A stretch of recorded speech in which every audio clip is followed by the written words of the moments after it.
तो हेलो मेरे प्यारे स्टूडेंट, उम्मीद करता हूँ आप लोग बहुत ही ज्यादा अच्छे होंगे। तो आज इस वीडियो में हम देखने वाले हैं चैप्टर 2 के बारे में। तो चैप्टर 2 में क्या है? चैप्टर 2 में हमारा पेरिफेरल नर्वस सिस्टम। और पेरिफेरल नर्वस सिस्टम बहुत ही ज्यादा इंपॉर्टेंट टॉपिक हो जाता है। बहुत किसी को लगता है कि पेरिफेरल नर्वस सिस्टम जो है ना बहुत कॉम्प्लिकेटेड टॉपिक है। तो हम कोशिश करेंगे कि पेरिफेरल नर्वस सिस्टम के जितने भी सारे, जैसे उसके अंदर आता है autonomic nervous system, somatic nervous system, sympathetic nervous system, parasympathetic nervous system, वो सारे चीजों को हम इजी तरीके से समझाने की कोशिश करेंगे ताकि जितने भी सारे डाउट्स है तुम लोगों का वो डाउट्स क्लियर हो जाए। तो चलो बिना टाइम वेस्ट के इस वीडियो को शुरू करते हैं। और एक बात, ये जो वीडियो होने वाला है बहुत बहुत ज्यादा इंपॉर्टेंट होने वाले फॉर योर फार्माकोलॉजी का बेसिक कॉन्सेप्ट क्लियर करने के लिए। ठीक है, तो इस वीडियो को शुरू से के लास्ट तक देखो, जितने भी सारे डाउट्स है तुम्हारे वो सारे डाउट्स क्लियर हो जाएगा और आगे के लिए बहुत ज्यादा इंपॉर्टेंट हो जाएगा तुम्हारे फार्माकोलॉजी के लिए। तो चलो बिना किसी टाइम वेस्ट के हम इस वीडियो को स्टार्ट करते हैं। तो सबसे पहले हम जानते हैं नर्वस सिस्टम के बारे में। तो नर्वस सिस्टम बेसिकली हमारी बॉडी का एक ऐसा सिस्टम है जो क्या करता है, हमारी पूरी बॉडी को कंट्रोल करने का काम करता है। तो किस तरह से, चलो एक एग्जांपल समझते। तो मान के चलो ये मेरा क्या है, हैंड है। तो मैंने सबसे पहले यहाँ पे क्या इस उंगली में क्या मैंने पेन को डिप्ट किया, मतलब पेन को घुसाया। तो क्या होगा, यहाँ पे मेरा पेन जनरेट होगा। तो पेन जनरेट होने के लिए क्या होगा, यहाँ पे मैंने पेन को घुसाया तो क्या होगा, यहाँ से सिग्नल ब्रेन तक जाएगा, फिर ब्रेन से क्या होगा, सिग्नल यहाँ पे आएगा, फिर क्या होगा, हमारा पेन जनरेट होगा। तो इसी तरह से क्या होगा, सिग्नल गया फिर सिग्नल आया। तो इसी तरह से क्या होगा, हमारी पूरी बॉडी को क्या कर रहा है, कंट्रोल करने का काम कर रहा है। और इसी सिस्टम को हम क्या बोलते हैं, इसी सिस्टम को हम नर्वस सिस्टम बोलते हैं। तो चलो एक एक करके सारी चीजों को समझते हैं। देखो, nervous system is the highly complex part, एक टाइप का क्या है, कॉम्प्लेक्स पार्ट होता है किसका, एनिमल्स और human, that coordinate the necessary coordination the actions and sensory information bye transmit signal from the different part of the body. ये क्या करेगा, हमारी पूरी बॉडी को क्या करेगा, जोड़ने का काम करेगा। और क्या करेगा, जो सेंसेशन गया उस सेंसेशन को क्या करेगा, पूरी बॉडी में डिस्ट्रीब्यूट करने का काम करेगा। कौन करेगा, हमारा जो नर्वस सिस्टम होता है वही क्या करेगा, ये सब चीजें करने का काम करेगा। तो सबसे पहले हम जानते हैं कि नर्वस सिस्टम बेसिकली कितने टाइप का होता है और किस तरह से हमारी बॉडी में काम करता है। तो जो क्लासिफिकेशन ऑफ नर्वस सिस्टम होता है, जो नर्वस सिस्टम बेसिकली दो टाइप का होता है। एक होता है हमारा सेंट्रल नर्वस सिस्टम और दूसरा होता है हमारा पेरिफेरल नर्वस सिस्टम। तो सेंट्रल नर्वस सिस्टम का हम बोलते हैं the body master control unit. तो बेसिकली इसको मास्टर कंट्रोल की बोलते हैं क्योंकि यहाँ पे प्रेजेंट होता है ब्रेन, यहाँ पे क्या प्रेजेंट होता है, हमारा ब्रेन, और दूसरा प्रेजेंट होता है हमारा स्पाइनल कॉर्ड। ब्रेन और स्पाइनल कॉर्ड प्रेजेंट होता है। तो ब्रेन का काम क्या होता है, यहाँ पे सिग्नल आएगा, सिग्नल को क्या करेगा, प्रोसेसिंग करने का काम करेगा। और स्पाइनल कॉर्ड क्या करेगा, जो सिग्नल आया वो पूरी बॉडी में भेजने का काम करेगा। तो इस तरह से क्या होगा, हमारी पूरी बॉडी को क्या कर रहा है, कंट्रोल करने का काम कर रहा है। कौन, हमारा सेंट्रल नर्वस सिस्टम। तो इसीलिए हम इसे बोलते हैं master, body master control unit, क्योंकि यहाँ पे ब्रेन प्रेजेंट होता है। उसके बाद आता है तुम्हारा peripheral nervous system. Peripheral nervous system को हम क्या के बोलते हैं, पीएनएस बोलते हैं। क्या बोलते हैं हम इसको, पीएनएस बोलते हैं। जैसे पेरिफेरल नर्वस सिस्टम जो आज का हमारा टॉपिक है, आज के इस टॉपिक में हम पेरिफेरल नर्वस सिस्टम को पूरा खत्म करने वाले हैं। तो देखो, पेरिफेरल नर्वस सिस्टम एक, इसको हम क्या बोलते हैं, the body link to the outer all. तो किस तरह से आउटर ऑल को क्या जोड़ते हैं, देखो यहां से जो सिग्नल आएगा दैट मींस क्या होगा, सेंट्रल नर्वस सिग्नल आएगा, उसे पूरी बॉडी में क्या करेगा, डिस्ट्रीब्यूट करने का काम करेगा हमारा पेरिफेरल नर्वस सिस्टम। जो पेरिफेरल नर्वस सिस्टम होता है वो भी बेसिकली दो टाइप का होता है। एक हो गया तुम्हारा ऑटोनॉमिक नर्वस सिस्टम, दूसरा हो गया तुम्हारा सोमैटिक नर्वस सिस्टम। तो ऑटोनॉमिक नर्वस सिस्टम को हम क्या बोलते हैं, इनवॉलेंट्री दैट मींस जो हम, जिसको हम वोलेंट नहीं कर सकते, दैट मींस जिसको हम कंट्रोल नहीं कर सकते। तो दैट मींस एग्जांपल मान के चलो हार्ट रेट, ठीक है, हार्ट रेट। तो हार्ट रेट को हम कंट्रोल कर सकते हैं, हम बोल सकते हैं अरे भाई 2-3 दिन का हार्ट रुक जाओ, हमारा थोड़ा काम है तो करके आते हैं। तो हार्ट रुकेगा, नहीं रुकेगा, मैं उठ जाऊंगा लेकिन हार्ट नहीं रुकेगा। तो क्या होगा, ये ऑटोमेटिकली हमारी पूरी बॉडी में चलता रहता है। ठीक है, उसके बाद आता है सोमैटिक नर्वस सिस्टम, जिसमें हम बेसिकली मसल्स के बारे में पढ़ते हैं। इसे हम बोलते हैं वॉलेंट्री, जिसमें हम कंट्रोल कर सकते हैं। दैट मींस मान के चलो मेरा हाथ का मसल्स है, तो मैं चाहे तो इधर कर सकता हूँ, चाहे तो उधर कर सकता हूँ, चाहे तो मैं मुक्का मार सकता हूँ, चाहे तो मैं मुक्का मार सकता हूँ, चाहे जो भी है मेरा मर्जी से कर सकते हैं। तो उसे हम बोलते हैं सोमैटिक नर्वस सिस्टम। उसके बाद देखो, जो ऑटोनॉमिक नर्वस सिस्टम होता है वो बेसिकली दो टाइप का होता है। एक हो गया तुम्हारा सिंपैथेटिक नर्वस सिस्टम, दूसरा हो गया तुम्हारा पैरासिम्पैथेटिक नर्वस सिस्टम। जो सिंपैथेटिक नर्वस सिस्टम होता है उसे हम बोलते हैं फाइट और फ्लाइट और इमरजेंसी कंडीशन। उसके बाद आता है पैरासिम्पैथिक नर्वस सिस्टम, जिसे हम body cool and rest condition. क्यों बोलते हैं हम आगे चल के देखेंगे, ठीक है, टेंशन मत लो। उसके बाद देखो central nervous system. Central nervous system the side the information processing control. ये क्या करता है, ऐसा साइट है जिसमें क्या करता है, हमारा इंफॉर्मेशन आया, इंफॉर्मेशन का प्रोसेसिंग करने का काम करेगा। कौन कौन काम करेगा, एक आ गया तुम्हारा ब्रेन, दूसरा आएगा हमारा स्पाइनल कॉर्ड। तो देखो brain it is the central information processing organ. ऐसा ऑर्गन है जो क्या करेगा, हमारा जो इंफॉर्मेशन आएगा सबसे पहले कहां पे, ब्रेन पे आएगा, ठीक है। उसके बाद क्या आएगा, spinal cord. Spinal cord is the complex organisation, ठीक है। ये एक टाइप का क्या होता है, नर्व सेल होता है। वो किसके लिए रिस्पॉन्सिबल होता है, रिस्पॉन्सिबल फॉर मूवमेंट, चलना फिरना एंड सेंसेशन, किसी चीज को सेंस करने का काम करता है, ठीक है। And carry the signal between the brain and rest of the body. क्या करेगा, जो सिग्नल होता है हमारा ब्रेन से लेके पूरी बॉडी तक क्या करता है, उसका पहुंचाने का काम करता है, ठीक है। कौन, हमारा स्पाइनल कॉर्ड। उसके बाद आता है दूसरा जो आज का हमारा टॉपिक है, जिसको हम कंप्लीटली कवर करने वाले हैं, जिसमें है पेरिफेरल नर्वस सिस्टम, जिसको हम बोलते हैं पीएनएस, ठीक है। तो देखो peripheral nervous system is a consist of the efferent. यहाँ पे दो टाइप का वर्ड आ गया, एक आएगा इफरेंट और आएगा एफरेंट, ठीक है। तो इफरेंट का मतलब समझ लो, जब क्या होगा, हमारा ब्रेन से सिग्नल कहां जाएगा, ऑर्गन तक जाएगा, इसे क्या बोलते हैं, इफरेंट। और जब क्या होगा, हमारे ऑर्गन से क्या होगा, सिग्नल ब्रेन तक जाएगा, इसे बोलते हैं एफरेंट, ठीक है। तो चलो देखते हैं। देखो efferent system that means nervous system who is the carry the signal away from the brain and spinal cord to peripheral nervous system. Brain और स्पाइनल कॉर्ड से क्या होगा, जितने भी सारे सिग्नल्स होगा peripheral tissue that means organ में पहुंचेगा, उसे हम बोलते हैं एफरेंट, उस इफरेंट। उसके बाद हम तो एफरेंट, एफरेंट मैंने क्या बोला, ऑर्गन से ब्रेन तक जाएगा। That is the nervous system the bring the information for the peripheral to the CNS. क्या होगा, ये पेरिफेरल से सीएनएस दैट मींस ऑर्गन से क्या जाएगा, सीएनएस में जाएगा, उसे बोलते हैं एफरेंट। तो जो हमारा पीएनएस होता है, इफरेंट और एफरेंट दोनों को कंट्रोल करने का काम करता है, इसीलिए बोलते हैं इसका लिंक करता है पूरा आउटर बॉडी को, ठीक है। उसके बाद देखो the peripheral nervous system the future further divided into two. एक होता है सोमैटिक नर्वस सिस्टम, एक होता है ऑटोनोमिक नर्वस सिस्टम। तो सोमैटिक नर्वस सिस्टम में हमने क्या पढ़ा था, ये इनवॉलेंट्री है, और autonomic nervous system somatic nervous system में हम क्या पढ़ा था, वॉलेंट्री है, और ऑटोनोमिक नर्वस सिस्टम में हमने देखा था ये इनवॉलेंट्री है। तो चलो एक एक करके सारी चीजों को जानते हैं।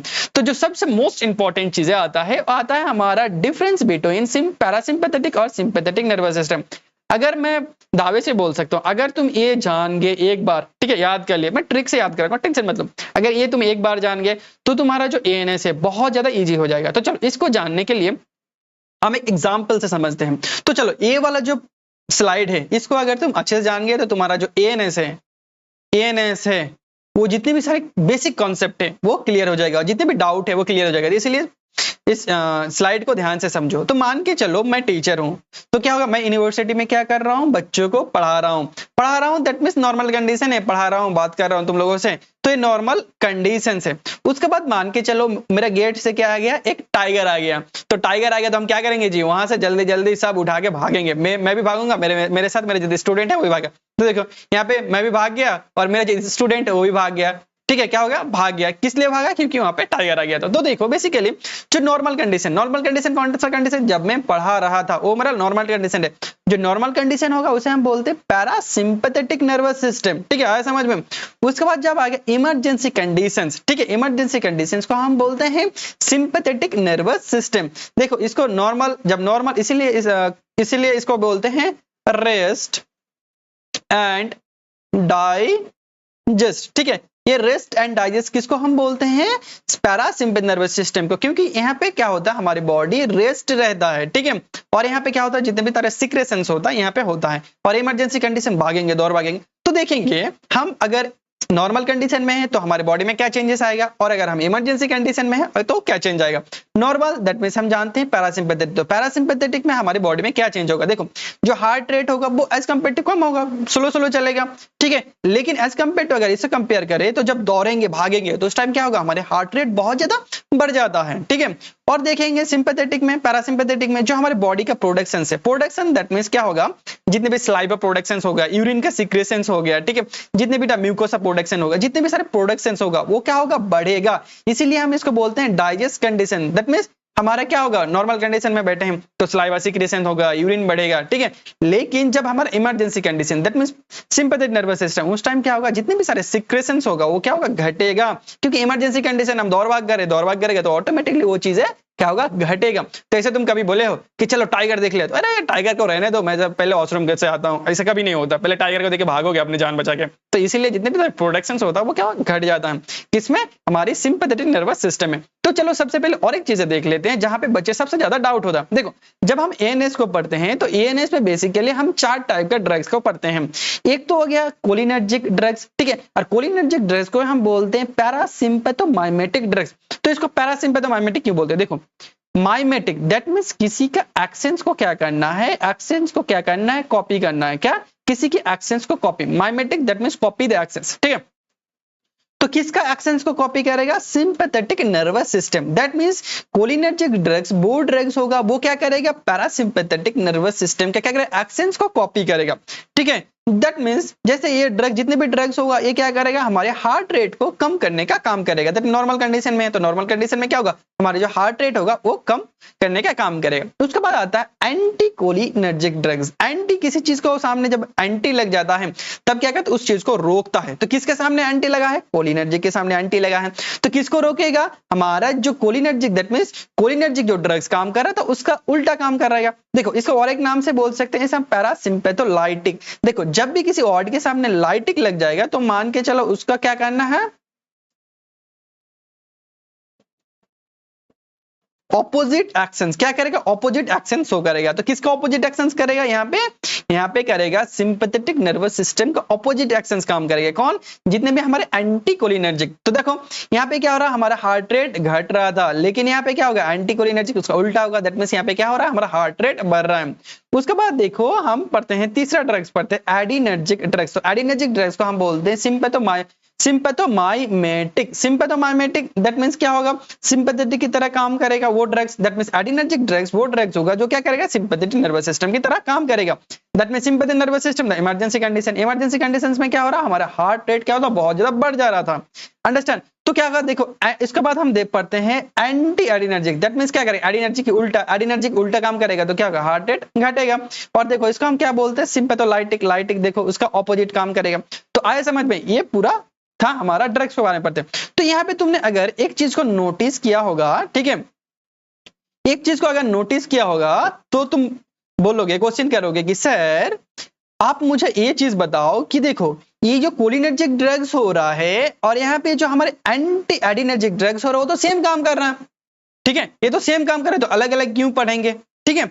और देखो यहाँ पे जो एंटी कोलिनर्जिक है और एडिनर्जिक है ये भी तो सेम काम कर रहा है सर, तो अलग अलग ड्रग्स क्यों देंगे, अलग अलग क्यों हम पढ़ेंगे। तो देखो बेसिकली यहाँ पे क्या होता है, देखो कोलिनर्जिक ड्रग्स और एंटी एडिनर्जिक ड्रग्स और एडिनर्जिक ड्रग्स और एंटी एडिनर्जिक ड्रग्स, देखो ये क्या होता है, इसका फार्माकोलॉजिकल एक्शन सेम होता है। क्या होता है, इसका फार्माकोलॉजिकल एक्शन सेम होता है। देखो ड्रग्स अलग होगा लेकिन काम करने का तरीका अलग होगा।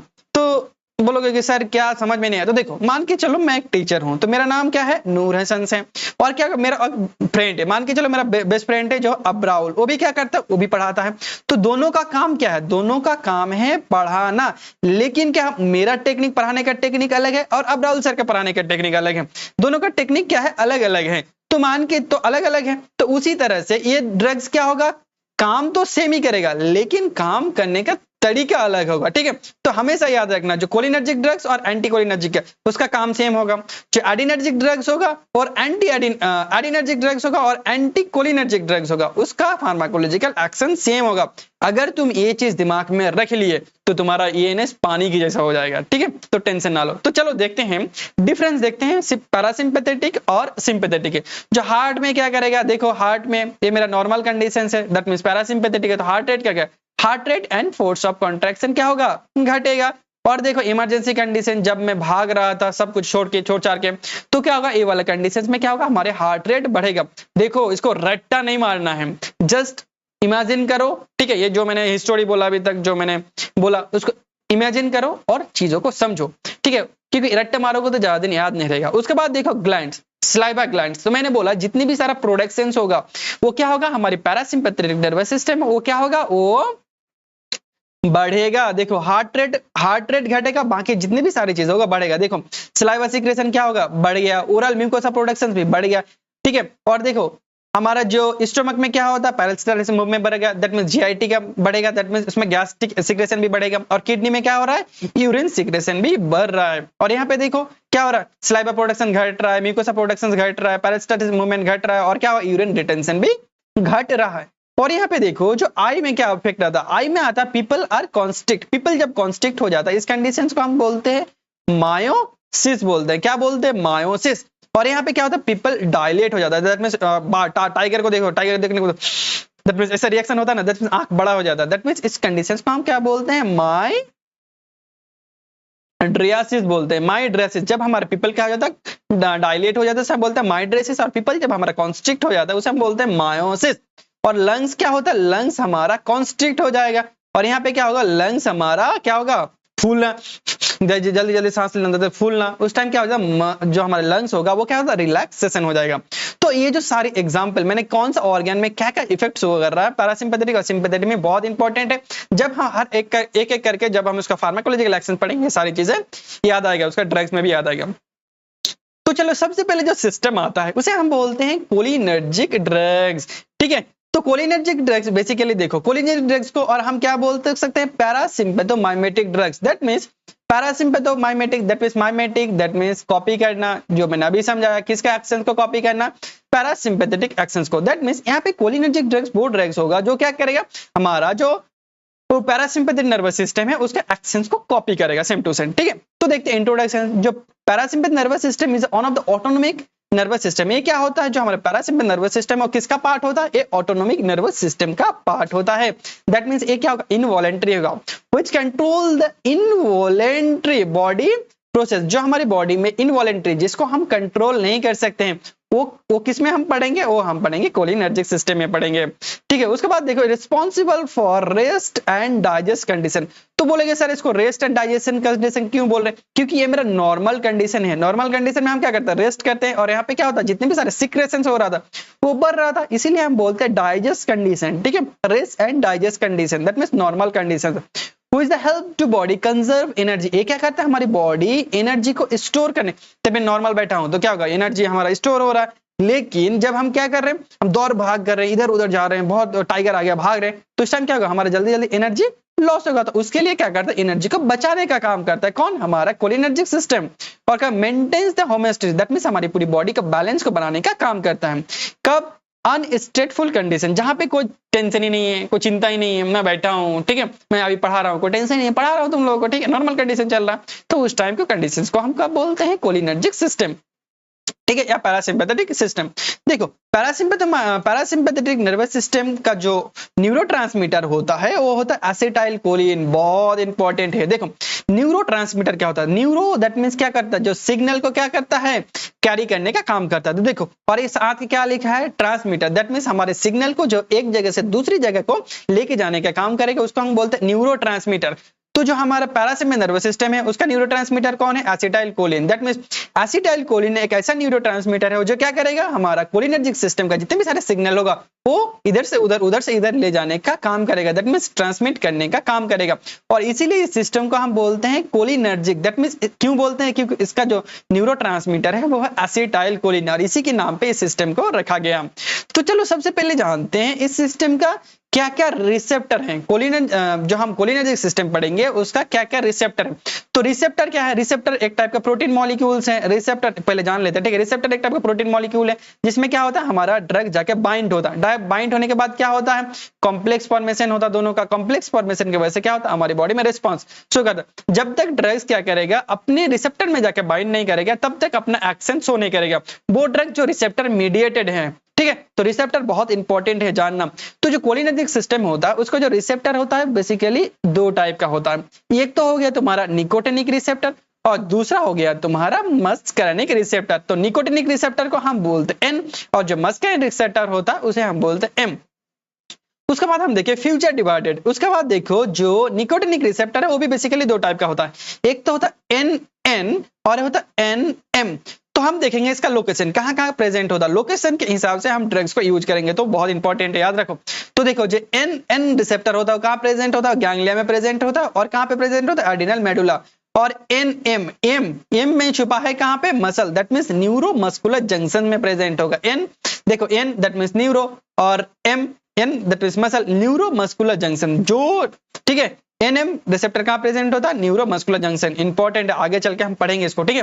उसके बाद आता है मस्कुलिन रिसेप्टर जिसको हम M रिसेप्टर बोलते हैं। ये फ्यूचर बेसिकली 5 टाइप का क्लासिफिकेशन होता है, लेकिन यहाँ पे हम 3 टाइप को ही पढ़ेंगे क्योंकि ANS में 3 टाइप इंपॉर्टेंट है। देखो यहाँ पे बेसिकली कितना M1 M2 और M3, तो इसको याद रखने के लिए हम किस तरह से याद रखेंगे, सबसे पहले याद रखेंगे, पहले खाओ, दिल लगाओ, फिर बाकी काम करो। खाओ दैट मींस स्टोमक और इंटेस्टाइन, उसके बाद दिल लगाओ दैट मींस हार्ट, उसके बाद बाकी काम करो दैट मींस जितने भी सारे ग्लैंड्स है दैट मींस ब्रोंकियोल ग्लैंड और आई, दैट मींस जितने भी सारे एक्सोक्राइन ग्लैंड होगा।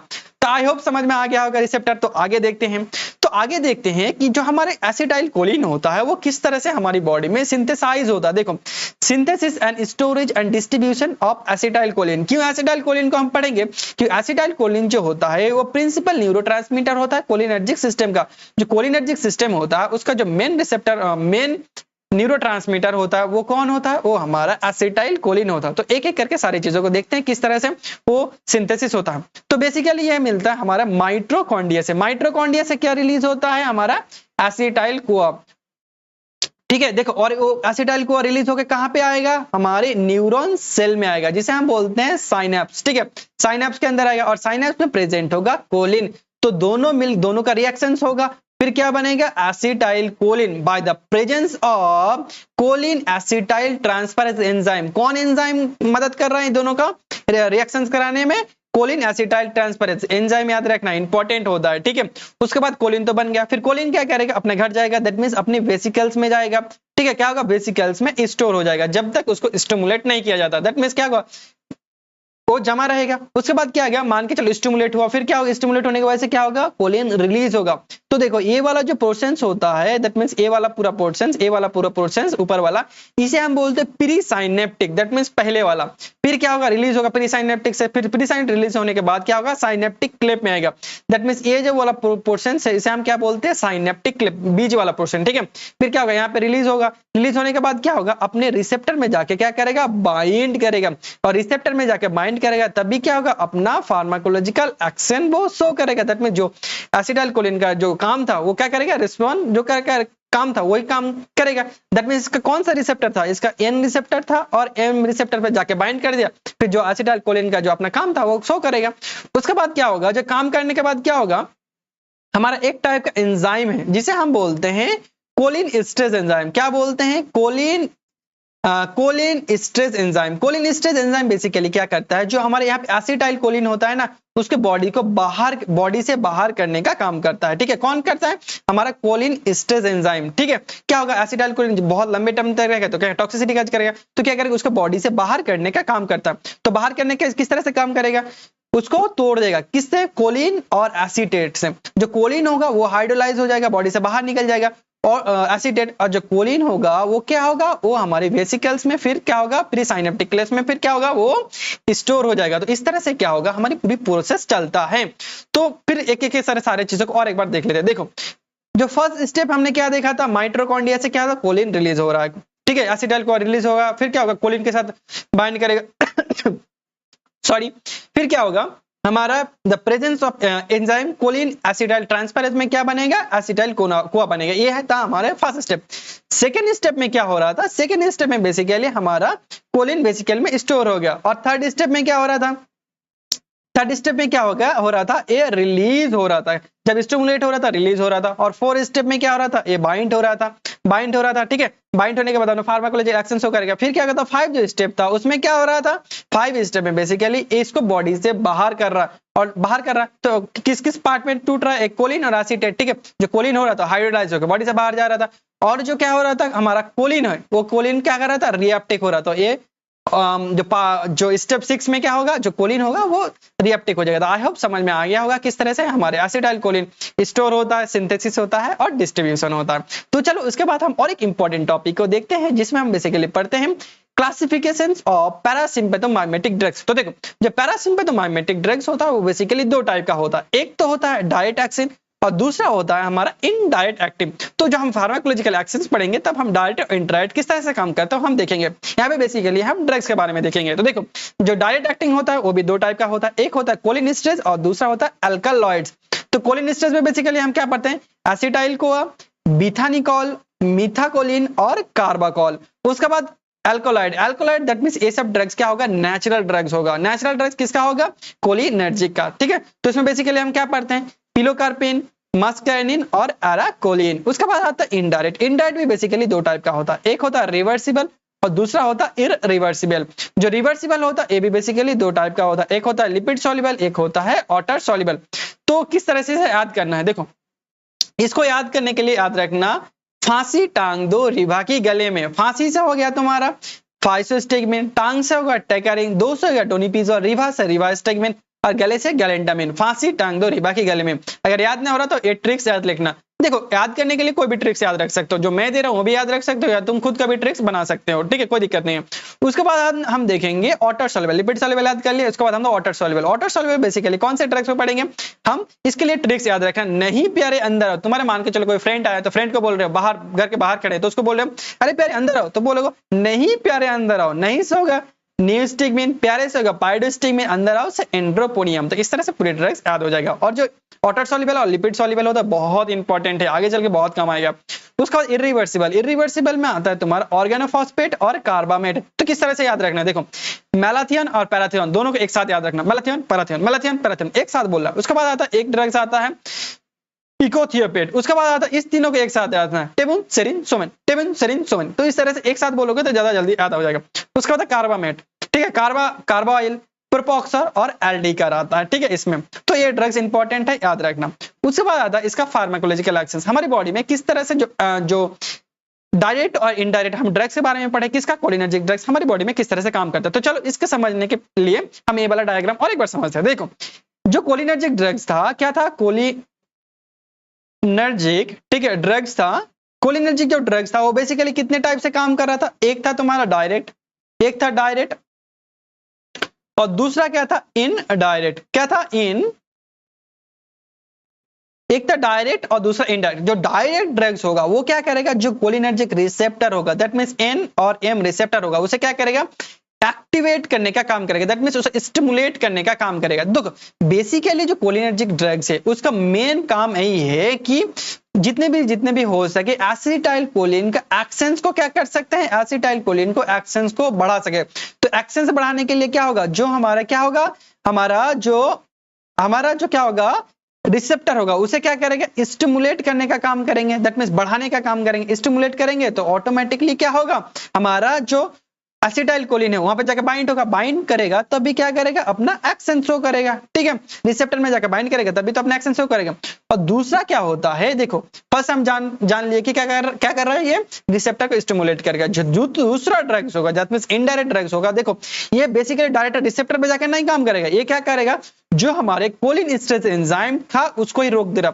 तुम याद करो कि कोलिनेस्टरेज हमने क्या पढ़ा था, कोलिनेस्टरेज हम वो एंजाइम पढ़ा था, वो क्या कर रहा था, कोलिन को बॉडी से बाहर करने का काम कर रहा है। तो बाहर करने का काम कर रहा है तो ऑटोमेटिकली क्या होगा, हम क्या पढ़ रहे हैं, हम एसिटाइल कोलिन का क्या करें, एक्शंस को इंक्रीज करने का काम करे तो बॉडी से बाहर ही चला जाएगा, तो इंक्रीज होगा एसिटाइल कोलिन का काम, बढ़ेगा नहीं बढ़ेगा, ठीक है। तो हम क्या कर सकते हैं, जो एसिड कोलिनेस्टरेज एंजाइम है उसे ही क्या करते हैं, हम रोक देंगे, उसे ही रोक देंगे। दैट मींस क्या होगा, जो एसिटाइल कोलिन से बॉडी से बाहर लेके जा रहा था वो रुक जाएगा, तो रुक जाए तो एसिटाइल कोलिन का जो एक्शंस होगा वो बढ़ जाएगा। क्यों बढ़ेगा, क्योंकि एसिटाइल कोलिन रिसेप्टर में प्रेजेंट होगा।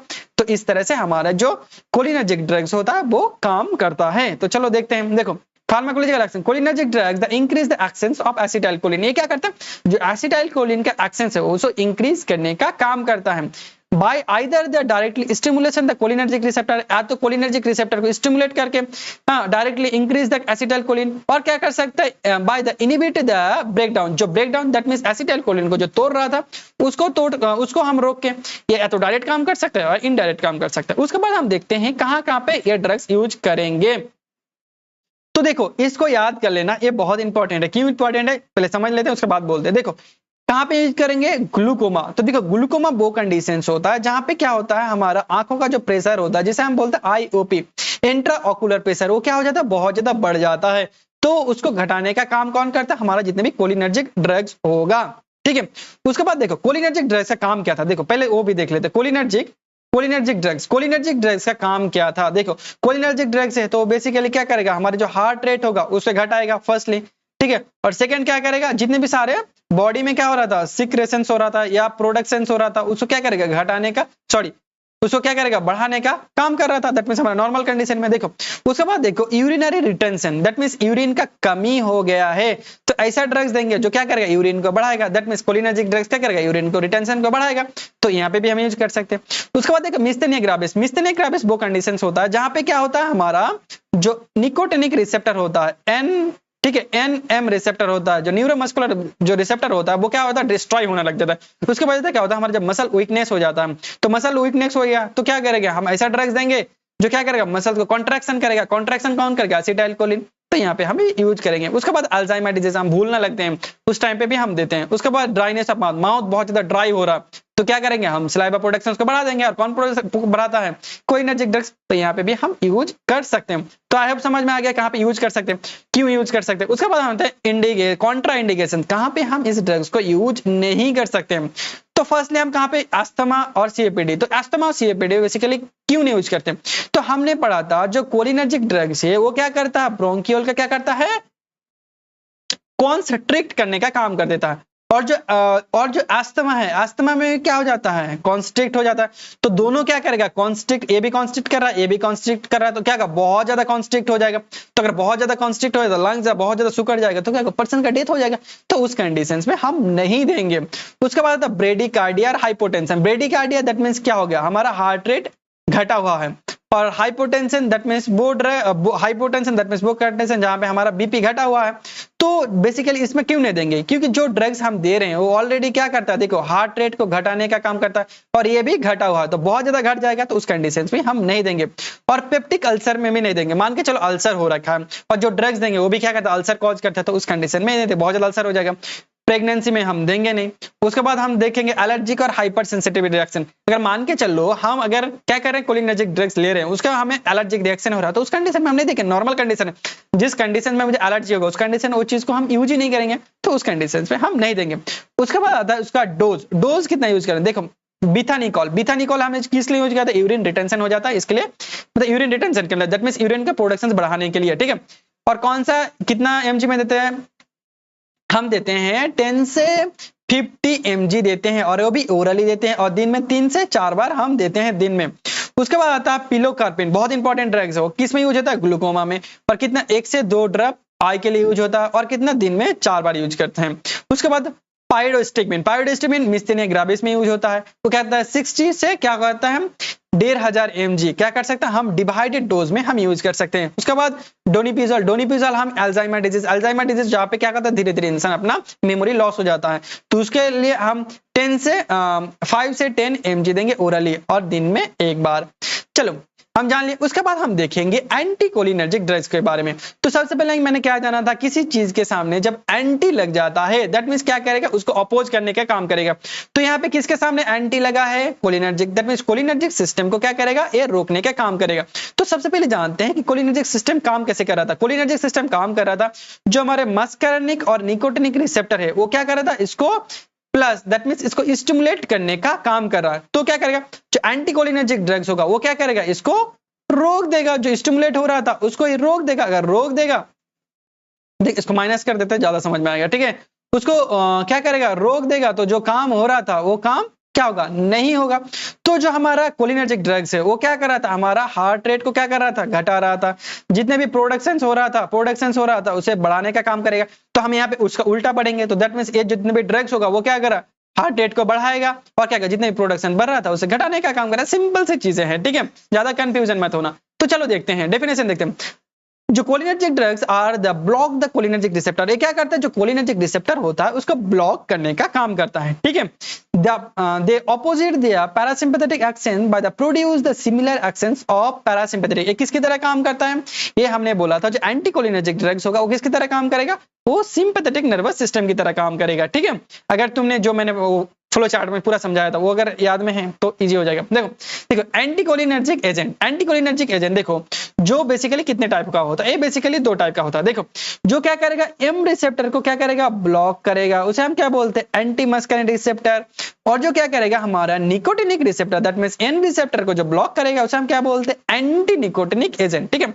और एंटी निकोटिनिक एजेंट बेसिकली दो टाइप का होता है, एक तो गैंग्लियनिक ब्लॉकर जिसे हम एन ब्लॉकर बोलते हैं, और दूसरा होता है न्यूरोमस्कुलर ब्लॉकर जिसे एम ब्लॉकर बोलते हैं। तो चलो एक एक करके सारी चीजों को समझते हैं। देखो anticholinergic, this drugs are block the muscarine receptor. Anti muscarine receptor क्या लिखा है, नाम में लिखा muscarine receptor, that means M receptor को क्या करेगा, ये ब्लॉक करेगा। और mediated the acetylcholine heart, CNS, smooth muscles and endocrine gland, इसको क्या करेगा, ब्लॉक करने का काम करेगा। कौन, हमारा एक्सोक्राइन ग्लैंड।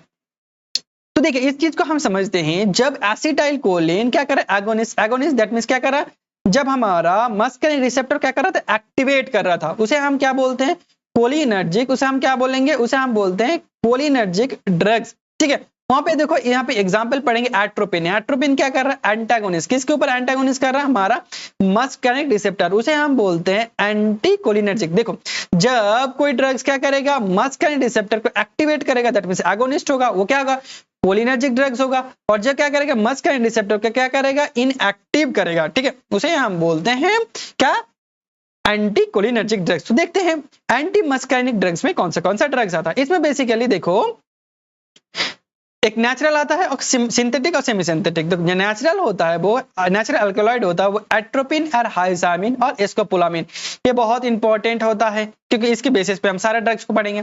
सेमी सिंथेटिक और सिंथेटिक, देखो एट्रोपिन डेरिवेटिव यूज सीओपीडी और अस्थमा, मैंने पहले ही बोला ये जितने भी ड्रग्स होगा वो कहाँ पे यूज होगा, अस्थमा में यूज होगा।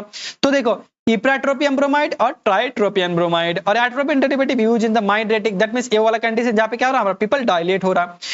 होमोट्रोपिन एंड साइक्लोपेंटोलेट, उसके बाद पेप्टिक अल्सर में भी यूज होगा, पायरेंजेपिन और टेलेंजेपिन, उसके बाद एंटीप्लाज्मोटिक डाइसाइक्लामीन और क्या ऑक्सीब्यूटामीन, उसके बाद प्री एनास्थेटिक एजेंट, एनास्थेसिया देने से पहले कौन, ग्लाइकोपाइरोलेट यूज करेंगे। उसके बाद पार्किंसन में क्या यूज करेंगे, प्रोसाइक्लिनिडिन और बेंजोहेक्सोल यूज करेंगे। ठीक है, तो इतने भी सारे ड्रग्स हैं। उसके बाद हमने क्या पढ़ लिया, मस्कारिनिक। उसके बाद हम देते हैं निकोटिनिक एक्शंस को जो ब्लॉक करता है वो कौन सा ड्रग्स होता है। एक तो गैंग्लियनिक ब्लॉकर जो क्या करता है, कहां पे, ऑटोनोमिक गैंग्लिया में काम करेगा। उसमें कौन सा ड्रग्स है, हेक्सोमिथेनियम और मीका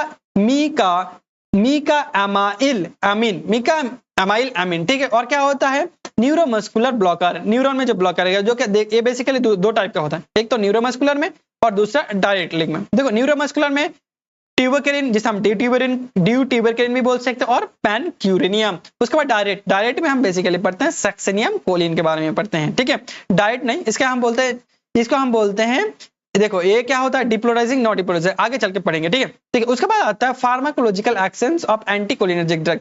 तो चलो इसके समझने के पहले ये वाला समझेंगे। देखो एंटीकोलिनर्जिक ड्रग्स क्या कर रहा था, जो ये रिसेप्टर था उसे क्या कर रहा था, स्टिमुलेट कर रहा था।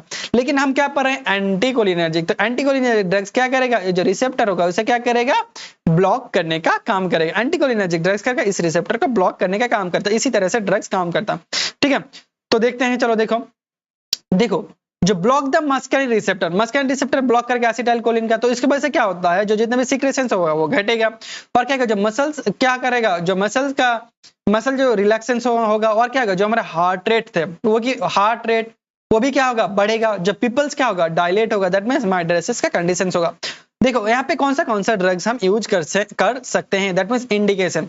देखिए वहां पे जो ड्रग्स हमने यूज किया था, यहाँ पे सेम उसका उल्टा कर देना। जो इंडिकेशन वहां पे पढ़ा था वो कॉन्ट्राइंडिकेशन कर देना, जो कॉन्ट्राइंडिकेशन में पढ़ा था वो इंडिकेशन कर देना, क्योंकि हम उल्टा पढ़ रहे हैं। तो देखो इंडिकेशन अस्थमा और सीओपीडी। देखो अस्थमा में क्यों यूज कर सकते हैं, ये जो ड्रग्स होता है, क्या यहाँ पे हम किसका ड्रग्स पढ़ रहे हैं, हम एंटी कोलिनर्जिक ड्रग्स के बारे में पढ़ रहे हैं। तो एंटी कोलिनर्जिक ड्रग्स क्या करेगा, जितने भी प्रोडक्शंस होगा वो क्या करेगा, वो घटाएगा। और क्या होगा, जो हार्ट रेट होगा वो क्या होगा, बढ़ेगा। और ब्रोंकियल्स में क्या करेगा, ब्रोंकियल्स को क्या करेगा, डायलेशन करने का काम करेगा। ब्रोंकियल्स क्या करेगा, डायलेशन करने का काम करेगा। तो मान के चलो अस्थमा पेशेंट है, तो जो जिसका लंग्स क्या सुकर गया, तो ऐसा ड्रग्स देंगे कि ताकि वो क्या डायलेट कर दे। तो क्या होगा, यहाँ पे हम यूज करेंगे अस्थमा में ओवर एक्टिविटी ऑफ ब्लेडर बहुत जल्दी भर जा रहा है, तो क्या कर रहा है, उसका सिक्रेशंस को घटा देंगे यूरिन का, तो वहां पे भी हम यूज करेंगे। पेप्टिक अल्सर, यहाँ पे क्या होगा, पेप्टिक अल्सर बहुत ज्यादा बढ़ा हुआ है, तो ये ड्रग्स क्या करता है, पेप्टिक अल्सर को प्रोडक्शन को घटाने का काम करता है, तो यहाँ पे भी यूज करते हैं। पार्किंसन में एसिटाइलकोलिन का मात्रा बढ़ जाता है, तो उसको भी हम घटाने का काम करेंगे। और प्री एनास्थेटिक मेडिकेशन, दैट में जितने भी सिक्रेशंस हो रहा है हमारी बॉडी में उसको घटाने का काम करता है। मोशन सिकनेस, उल्टी आ जाना, organophosphate poisoning, that means organophosphate poisoning में हम कौन सा ड्रग्स पढ़े थे, मेलाथियोन, पैराथियोन, इकोथियोन, टेबुनसेरिन, सोमेन। तो उसका अमाउंट अगर बढ़ जाए तो उसका एंटीडोट के हिसाब से भी हम इसको यूज कर सकते हैं, एंटीकोलिनर्जिक ड्रग्स। उसके बाद आई एग्जामिनेशन, माइड्रेसिस। आई एग्जामिनेशन क्यों यूज करेंगे? ये माइड्रेसिस वो कंडीशन होता है जहां पे क्या हो जाता है, हमारा आंखों का जब पीपल होता है बड़ा हो जाता है, तो आंखों का एग्जामिनेशन करेंगे तो पीपल बड़ा होगा तो देखने में अच्छा होगा, तो इस कंडीशन में हम यूज करेंगे। ये जितने भी सारी हैं इसका इंडिकेशन है। इसके बाद हम देखेंगे इसका कॉन्ट्रा इंडिकेशन, दैट मींस कहां कहां पे इस ड्रग्स को हम यूज नहीं करेंगे। एक तो हम यूज नहीं करेंगे ग्लूकोमा। ग्लूकोमा में क्या होता है, जो हमारा आईओपी बढ़ेगा उसको घटाने का काम करता है, ये ड्रग्स और भी बढ़ा देता है, तो और भी बढ़ जाएगा तो क्या होगा, जो हमारा ग्लूकोमा है और भी बढ़ जाएगा, तो सीवियर कंडीशन होगा, तो इस कंडीशन में नहीं देंगे। मिस्थेनिया ग्राविस, मिस्थेनिया ग्राविस में बेसिकली क्या हुआ था, जो हमारा एनएम रिसेप्टर हो रहा था वो क्या हो रहा था, कम हो रहा था, तो ये भी क्या कर देगा, कम कर देगा, तो दोनों कम कर रहा तो यहाँ पे भी यूज नहीं करेंगे।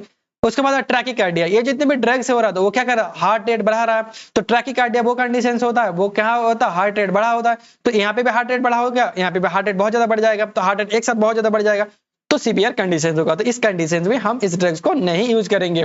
उसके बाद हम देखेंगे इसका कुछ डोज के बारे में देखेंगे, तो एट्रोपिन, एट्रोपिन हम यूज करेंगे 0.5 से 2 mg और ये इसका आईबी में यूज करेंगे। उसके बाद इप्राट्रोपियम ब्रोमाइड, इप्राट्रोपियम ब्रोमाइड किस लिए यूज करते हैं, हम अस्थमा में यूज करते हैं। देखो जो एट्रोपिन होता है बहुत इंपॉर्टेंट ड्रग्स होता है, atropine basically pre anaesthetic medication के भी यूज कर सकते हैं, और क्या कर सकते हैं, अगर कोलिनर्जिक ड्रग्स का ओवर एक्टिविटी हो जाए तो उसके एंटीडोट के हिसाब से भी यूज कर सकते हैं, ठीक है।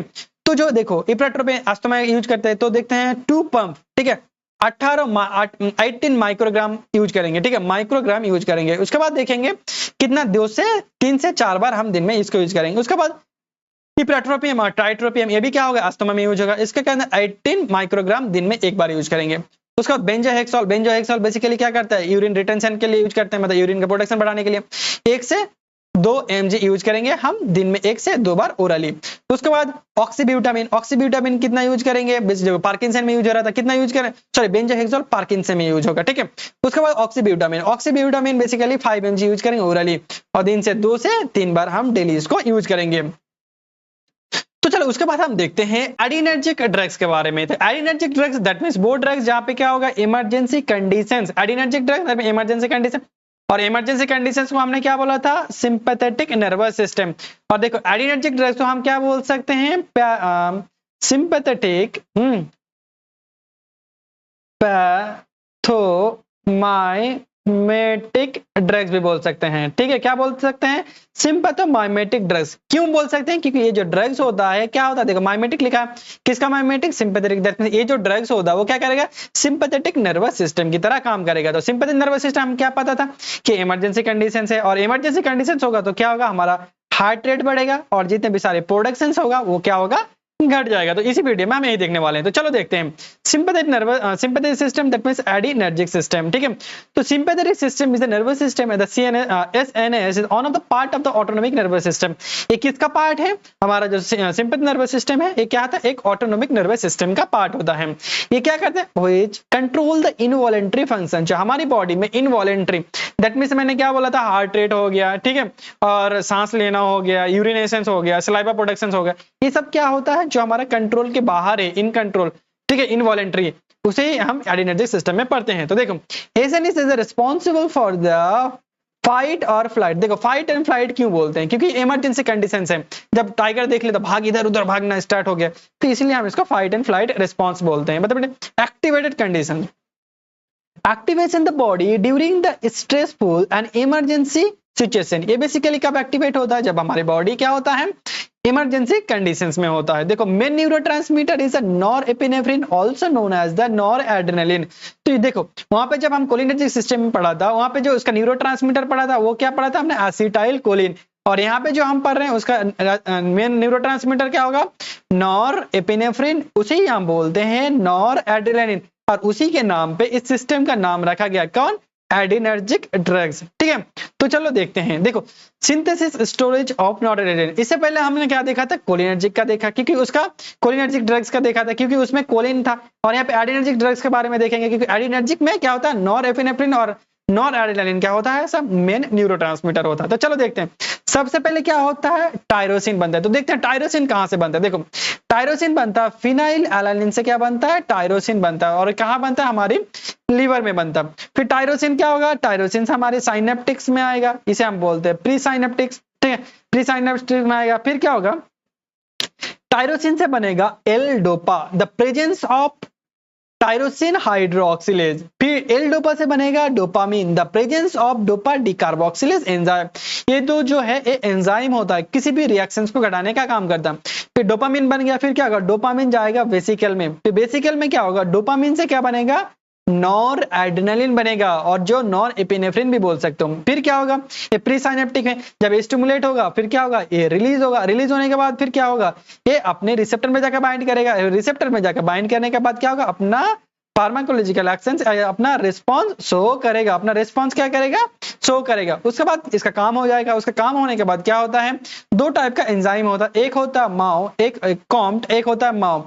माओ मोनोअमीन ऑक्सीडेज, ठीक है। कॉम्ट कार्बोक्सी ओ मिथाइल ट्रांसफरेज, कार्बोक्सी ओ मिथाइल ट्रांसफरेज, ठीक है, कॉम्ट का फुल फॉर्म होता है। तो बेसिकली इस तरह से क्या होता है, हमारा सिंथेसिस, स्टोरेज एंड डिस्ट्रीब्यूशन होता है नॉर एपिनेफ्रिन का। तो आई होप समझ में आ गया होगा। तो चलो उसके बाद हम देखते हैं एडिनर्जिक रिसेप्टर। इससे पहले हम क्या पढ़ा था, कोलिनर्जिक रिसेप्टर। तो उसी तरह से हम एडिनर्जिक रिसेप्टर के बारे में भी हम देखेंगे। तो देखो एडिनर्जिक रिसेप्टर भी बेसिकली दो टाइप का होता है। जो फर्स्ट होता है अल्फा एडिनर्जिक रिसेप्टर, और सेकंड जो होता है बीटा एडिनर्जिक रिसेप्टर, ठीक है। सेकंड होता है बीटा एडिनर्जिक रिसेप्टर। तो अल्फा एडिनर्जिक रिसेप्टर बेसिकली कहां प्रेजेंट होता है, देखो अल्फा एडिनर्जिक रिसेप्टर भी बेसिकली दो टाइप का होता है। एक तो होता है अल्फा 1 और दूसरा होता है अल्फा 2। जो अल्फा 1 होता है वो कहां प्रेजेंट होता है, blood vessels, I and bladder में प्रेजेंट होता है। और जो अल्फा 2 होता है वो कहां प्रेजेंट होता है, प्री साइनेप्टिक में प्रेजेंट होता है। उसके बाद बीटा एडिनर्जिक रिसेप्टर, ये भी बेसिकली तीन टाइप का होता है। तो बीटा 1 जो होता है वो हार्ट में प्रेजेंट होता है, beta 2 smooth muscle that means lungs में होगा, बीटा 3 एडिपोज टिश्यू में प्रेजेंट होगा। तो आई होप समझ में आ गया होगा रिसेप्टर। उसके बाद हम देखते हैं इसका ड्रग्स के बारे में। जो एडिनर्जिक ड्रग्स होगा वो बेसिकली मैकेनिज्म एक्शंस के हिसाब से बेसिकली तीन टाइप से काम करता है। एक तो होगा तुम्हारा डायरेक्ट एक्शन, दूसरा होगा इनडायरेक्ट एक्शन, और तीसरा होगा मिक्स्ड एक्शन। तो जो डायरेक्ट एक्शन होता है वो भी बेसिकली दो टाइप का होता है। एक होता है कैटाकोलामिन और दूसरा होता है नॉन कैटाकोलामिन। देखो कैटाकोलामिन एक टाइप का क्या होता है, केमिकल स्ट्रक्चर होता है, ठीक है। देखो कैटाकोलामिन में क्या कौन सा ड्रग्स है, डोपामिन, नॉन एपिनेफ्रिन और नॉन एपिनेफ्रिन। इसे ए एंड डी भी याद रख सकते हो, ए एंड डी। ये से क्या हो गया एड्रेनालिन और नॉर एड्रेनालिन, और डी से हो गया डोपामिन, ठीक है। क्योंकि हमें पता है एपिनेफ्रिन को क्या बोलते हैं, एड्रेनालिन बोलते हैं, और नॉर एपिनेफ्रिन को नॉर एड्रेनालिन भी बोल सकते हैं। तो इस तरह से याद रख सकते हो। उसके बाद आता है नॉन कैटाकोलामिन। नॉन कैटाकोलामिन में आता है क्लोनिडीन, सल्ब्यूटामॉल, एफिड्रिन, टर्ब्यूटालिन एंड सूडोएफिड्रिन। उसके बाद आता है इनडायरेक्ट एक्शंस। इनडायरेक्ट में एक्शंस में आता है रीअपटेक इनहिबिटर। रीअपटेक इनहिबिटर में क्या आता है, कोकेन, और एक्शंस बाय डिस्प्लेसमेंट उसमें क्या आता है, एम्फेटामिन। तो उसके बाद आता है मिक्स्ड एक्शन। मिक्स्ड एक्शन में क्या आता है, एफिड्रिन और सूडोएफिड्रिन। तो जो ड्रग्स इंपॉर्टेंट है याद रखना। उसके बाद हम देखेंगे pharmacological actions of adrenergic drug. तो चलो इसके लिए हम इसको समझते हैं। देखो यहाँ पे इस प्रोसेस से क्या हो रहा था, क्या हो रहा था, नॉन एपिनेफ्रिन हमारी बॉडी में रिलीज हो रहा था। देखो ये बेसिकली क्या करेगा, जितने भी ड्रग्स होगा वो क्या करेगा, जो उसका रिसेप्टर होगा दैट मींस अल्फा रिसेप्टर हो गया और बीटा रिसेप्टर हो गया, इसको क्या करेगा, इसको स्टिमुलेशन का काम करेगा, स्टिमुलेशन का काम करेगा। क्यों स्टिमुलेशन का काम करेगा, जितने भी एडिनर्जिक ड्रग्स होगा, क्या होगा, एडिनर्जिक ड्रग्स होगा, उसका काम क्या होगा, जो नॉर एड्रेनालिन जो है, नॉर एड्रेनालिन और नॉर एपिनेफ्रिन भी बोल सकते हो, इसका क्या होगा, एक्शंस को क्या करना, इंक्रीज करना। तो एक्शंस तभी इंक्रीज होगा जब क्या होगा, इसका हम रिसेप्टर को स्टिमुलेट करेंगे। तो आई होप समझ में आ गया होगा। तो चलो देखते हैं। देखो ये क्या करता है, stimulation of the adrenergic receptor, या तो अल्फा या तो बीटा, ठीक है। जो अल्फा रिसेप्टर अगर स्टिमुलेट होगा तो क्या होगा, वेसोकॉन्स्ट्रिक्शन कहां पे प्रेजेंट होता है, ये ब्लड वेसल्स में प्रेजेंट होता है। तो ब्लड वेसल में प्रेजेंट होगा तो ये क्या होगा, ब्लड वेसोकॉन्स्ट्रिक्शन करेगा। वेसोकॉन्स्ट्रिक्शन दैट मींस देखो ये वाला कंडीशन, ये था नॉर्मल ब्लड वेसल, और वेसोकॉन्स्ट्रिक्शन दैट मींस ये वाला कंडीशन, ठीक है, ये वाला condition that means blood vessel को सुकर देना। अगर ब्लड वेसल सुकर जाएगा तो क्या होगा, यहाँ पे जो ब्लड क्रॉस हो रहा था, इसके यहाँ पे जो ब्लड क्रॉस होगा वो क्या होगा, उसका प्रेशर ज्यादा होगा। तो क्या होगा, यहाँ पे ब्लड प्रेशर बढ़ जाएगा, पीपल डायलेट, जिसे माइड्रेसिस बोल सकते हैं, increase closure of urinary urine sphincter, अगर स्पेंटर क्या होगा, क्लोजर हो जाएगा तो क्या होगा, यूरिन रिटेंशन हो जाएगा। उसके बाद अल्फा 2, अल्फा 2 में inhibit the non epinephrine release. देखो इसमें नॉन एपिनेफ्रिन रिलीज को इनहिबिट क्यों कर रहा है, देखो जो बेसिकली यहाँ पे देखो, जो बेसिकली अल्फा 2 रिसेप्टर होता है वो कहाँ होता है, प्री साइनेप्टिक में प्रेजेंट होता। और हम जानते हैं कि जितने भी सारे रिसेप्टर होता है, ये सारे रिसेप्टर क्या होता है, पोस्ट साइनेप्टिक में प्रेजेंट होता है। अगर किसी भी रिसेप्टर कहाँ होगा, प्री साइनेप्टिक में प्रेजेंट होगा, वो क्या करेगा, इनहिबिटरी एक्शन शो करेगा। तो ये सब क्या कर रहा था, ये सब क्या कर रहा था, जो नॉर एपिनेफ्रिन क्या कर रहा था, उसका एक्शंस को बढ़ा रहा था, लेकिन ये क्या कर पोस्ट साइनेप्टिक में है, तो ये क्या करेगा, जो नॉर एपिनेफ्रिन के एक्शंस को क्या करेगा, घटाने का काम करेगा। ठीक है, तो चलो देखते हैं। देखो बीटा 2 क्या करेगा, इनहिबिट नॉर एपिनेफ्रिन, जिसके वजह से क्या होता है, reduce sympathetic outflow, low blood pressure हो जाएगा। उसके बाद आता है बीटा। बीटा कहां प्रेजेंट था, हार्ट, तो हार्ट में क्या करेगा, increase heart rate, positive inotropic, increase heart contracted जिसे हम बोलते हैं आइनोट्रोपिक, और इंक्रीज कार्डियल आउटपुट। ठीक है, तो उसके बाद बीटा 2 जिसमें स्मूथ मसल्स में, ये स्मूथ मसल कहां प्रेजेंट है, ब्रोंकियल, तो ब्रोंकियल डायलेशन करेगा, वेसोडायलेशन करेगा, रिलैक्स ऑफ द यूरिनेशंस, यूटेराइन और स्मूथ मसल्स। और बीटा 2 एडिपोज टिश्यू में, दैट मींस लाइपोलिसिस और थ्रोम्बोजेनेसिस करेगा। ठीक है, उसके बाद आता है, देखते हैं ये सब ड्रग्स को हम कहां पे यूज करेंगे। ठीक है, यूज करेंगे, दैट मींस देखो जहां पे हमने क्या पढ़ा था, हमने पढ़ा था ये क्या पढ़ा है, एडिनर्जिक, दैट मींस हमने एंटीकोलिनर्जिक, जहां जहां यूज करेंगे इसको भी यहाँ पे यूज करेंगे। देखो नेजल डिकंजेस्टेंट, दैट मींस जब हमारा नाक बंद हो जाता है उस टाइम यूज करेंगे। ठीक है, क्योंकि ये क्या करता है, वेसो कॉन्स्ट्रिक्ट करेगा। उसके बाद हाइपोटेंशन, हाइपोटेंशन में क्या होता है, हमारा बीपी घट जाता है। तो ऐसा ड्रग, ये सब ड्रग्स क्या करता है, देखो ये सब ड्रग्स, एडिनर्जिक ड्रग्स क्या करता है, बेसिकली एडिनर्जिक ड्रग्स हमारा क्या करता है, बीपी को बढ़ाने का काम करता है। ठीक है, जितने भी सारे प्रोडक्शंस होगा उसको भी बढ़ाने का, सॉरी उसको क्या करेगा, घटाने का, सॉरी इसको क्या करेगा, प्रोडक्शंस होगा उसको घटाने का काम करेगा। तो देखो हाइपोटेंशन, हाइपोटेंशन में बीपी घट गया तो ऐसा ड्रग्स देंगे तो क्या करेगा, बीपी को बढ़ाएगा। तो सिंपल चीज यहाँ पे यूज होगा। कार्डियल अरेस्ट एंड ब्रेडिकार्डिया, ब्रेडिकार्डिया में क्या हो जाता है, हार्ट रेट घट जाता है, तो ऐसा ड्रग्स देंगे जो हार्ट रेट क्या करेगा, बढ़ाएगा। तो क्या करेगा, हार्ट रेट बढ़ाएगा। अस्थमा में यूज होता है, क्योंकि ये क्या कर रहा है, ब्रोंकियोल को क्या कर रहा है, ब्रोंकियोल में ये डायलेशन कर रहा है, इसलिए हम देंगे। ग्लूकोमा में भी हम देंगे, और कहां पे देंगे, हम देंगे एनाफाइलेक्सिस शॉक में देंगे। उसके बाद आता है कॉन्ट्राइंडिकेशन, कहां पे नहीं देंगे। देखो anaphylaxis that means active allergic reactions होता है, और एलर्जिक रिएक्शंस में basically epinephrine first line drugs होता है। उसके बाद आता है contraindications, contraindication hypotension, hypertension that means बहुत ज्यादा क्या होगा, बीपी बढ़ा हुआ है, और जो ड्रग्स देंगे वो भी क्या करेगा, बीपी बढ़ेगा, तो दोनों बीपी बढ़ा देगा, तो क्या होगा, सीवियर कंडीशंस हो जाएगा, बहुत ज्यादा बीपी बढ़ जाएगा।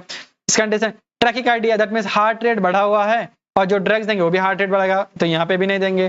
Coronary artery disease, coronary artery disease में क्या होता है, ब्रोंकियो सॉरी क्या बोलता है, ब्लड वेसल स्पैज्म हो रखा है, तो अगर और भी स्पैज्म कर देंगे तो इस पे भी नहीं देंगे।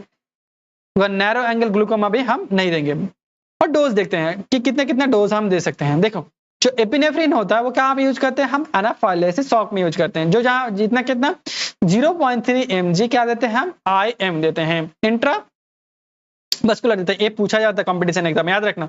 उसके बाद आता है नॉरएपिनेफ्रिन, नॉरएपिनेफ्रिन शॉक में देते हैं, बेसिकली IV इन्फ्यूजन 0.1 से 3 माइक्रोग्राम देते हैं। डोब्यूटामिन हार्ट फेलियर में देते हैं, IV इन्फ्यूजन में देते हैं 2 से 20 माइक्रोग्राम देते हैं। फिनाइल एपिनेफ्रिन हम नेजल डिकॉन्जेस्टेंट, जब नाक बंद हो जाता तब देते हैं, वो क्या देते हैं, नेजल स्प्रे में देते हैं। 0.0125% से 0.05% सोल्यूशन में हम देते हैं। एल्वेट्रॉल वो भी हमें अस्थमा में देते हैं, बेसिकली क्या 2 इनहेलेशन 90 माइक्रोग्राम यूज करते हैं, और एवरी 4 से 6 आवर इज नीडेड। उसके बाद क्लोनिडिन अल्फा 2 एगोनिस्ट की तरह, दैट मींस फॉर हाइपोटेंशन के लिए यूज होगा, हाइपरटेंशन के लिए 0.01 से 0.03 mg कह देंगे, ओरली हम देंगे। उसके बाद हम देखेंगे anti adrenergic drugs. Anti that means क्या मैंने बोला था, किसी चीज को अपोज करना, क्या करेगा, अपोजिट करने का। तो किसके सामने एंटी लगा है, एडिनर्जिक के सामने। तो एडिनर्जिक सिस्टम क्या कर रहा था, हमारा एडिनर्जिक सिस्टम क्या कर रहा था, अल्फा और बीटा रिसेप्टर को क्या कर रहा था, स्टिमुलेट कर रहा था। ठीक है, स्टिमुलेट कर रहा था, उसके वजह से क्या हो रहा था, जो हमारा हार्ट रेट हो रहा था वो क्या हो रहा था, बढ़ रहा था। जो हमारा बीपी था वो भी क्या हो रहा था, बढ़ रहा था। ठीक है, और क्या हो रहा था, जितने भी सारे प्रोडक्शंस हो रहा था और जितने भी सारे सिक्रेशंस हो रहा था वो क्या हो रहा था, घट रहा था। तो जो ड्रग्स हम पढ़े थे एंटी एडिनर्जिक, दैट मींस उसका उल्टा काम करेगा, उल्टा काम करेगा, तो दैट मींस ये क्या कर रहा था, बढ़ा रहा था, उसको घटाएगा। ठीक है, और ये क्या कर रहा था, घटा रहा था, ये बढ़ाएगा। ठीक है, एंटी दैट मींस उसका ऑपोजिट काम करना। तो चलो देखते हैं, तो एंटी एडिनर्जिक ड्रग्स और sympatholytic, lytic that means opposite. ठीक है, और sympathetic refer to the drugs to the mechanism that inhibit the block the actions of the sympathetic nervous system। ये क्या करता है, sympathetic nervous system जो काम कर रहा था उसका एक्शंस को ब्लॉक करने का काम करता है हमारे एंटी एडिनर्जिक ड्रग्स। इसको और भी ड्रग्स इसको और भी नाम से बोल सकते हैं, सिंपैथोलाइटिक सिंपैथोलाइटिक ड्रग्स भी बोल सकते हैं। क्या बोल सकते हैं? Sympatholytic drugs. सिंपैथोमाइमेटिक मत बोलना, सिंपैथोलाइटिक, ठीक है। उसके बाद देखिए it is mainly the antagonize, mainly antagonize adrenergic receptor. ये क्या करते हैं? एडिनर्जिक रिसेप्टर को एंटागोनाइज करता है, दैट मींस ब्लॉक करता है। या तो अल्फा हो सकता है या बीटा हो सकता है, by the reducing the release of the endogenous catecholamine like norepinephrine और एपिनेफ्रिन। क्या करता है?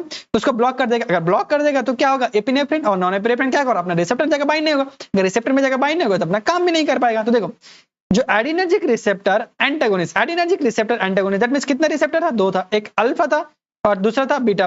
तो जो अल्फा को ब्लॉक करेगा उसे अल्फा ब्लॉकर बोलेंगे, जो बीटा को ब्लॉक करेगा बीटा ब्लॉकर बोलेंगे। तो चलो ड्रग्स को देखते हैं, classifications of the alpha adrenergic blocker. तो अल्फा एडिनर्जिक ब्लॉकर बेसिकली तीन टाइप का होता है। एक तो होता है non selective alpha and beta blocker, that means ये अल्फा में भी जाके बाइंड कर सकते हैं और बीटा में भी जाके बाइंड कर सकते हैं। तो कौन सा ड्रग से देखते हैं? फिनटोलामिन और फिनॉक्साबेंजामिन, दोनों पी याद रख लेना, पी फिनटोलामिन और फिनॉक्साबेंजामिन।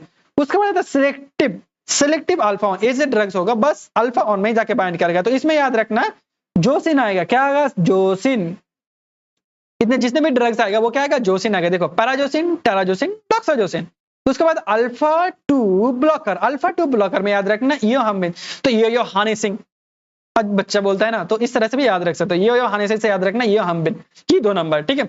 उसके बाद आता है classifications of beta adrenergic receptor. Beta adrenergic receptor basically ये भी 3 टाइप का होता है। एक तो होता है नॉन सेलेक्टिव, जो अल्फा बीटा 1 बीटा 2 में भी जाके बाइंड हो सकता है। तो इसमें बेसिकली याद रखना लॉल, जितने बीटा ब्लॉकर आएगा उसमें याद रखना लॉल। तो देखो प्रोपैनोलॉल, आयालॉल, नैंडोलॉल, टीमोलॉल, सोटालॉल, पिंडोलॉल, लेबेटालॉल और कार्बिडिलॉल, ठीक है। ये सब क्या होता है? ये सब होता है तुम्हारा नॉन सेलेक्टिव, अल्फा में भी जाके बाइंड हो सकता, सॉरी बीटा में भी जाके बाइंड हो सकता है, बीटा 1 बीटा 2 में भी। उसके बाद आता है कार्डियो सिलेक्टिव, दैट मींस जो हार्ट में, बेसिकली हार्ट में दैट मींस कौन सा रिसेप्टर प्रेजेंट होता?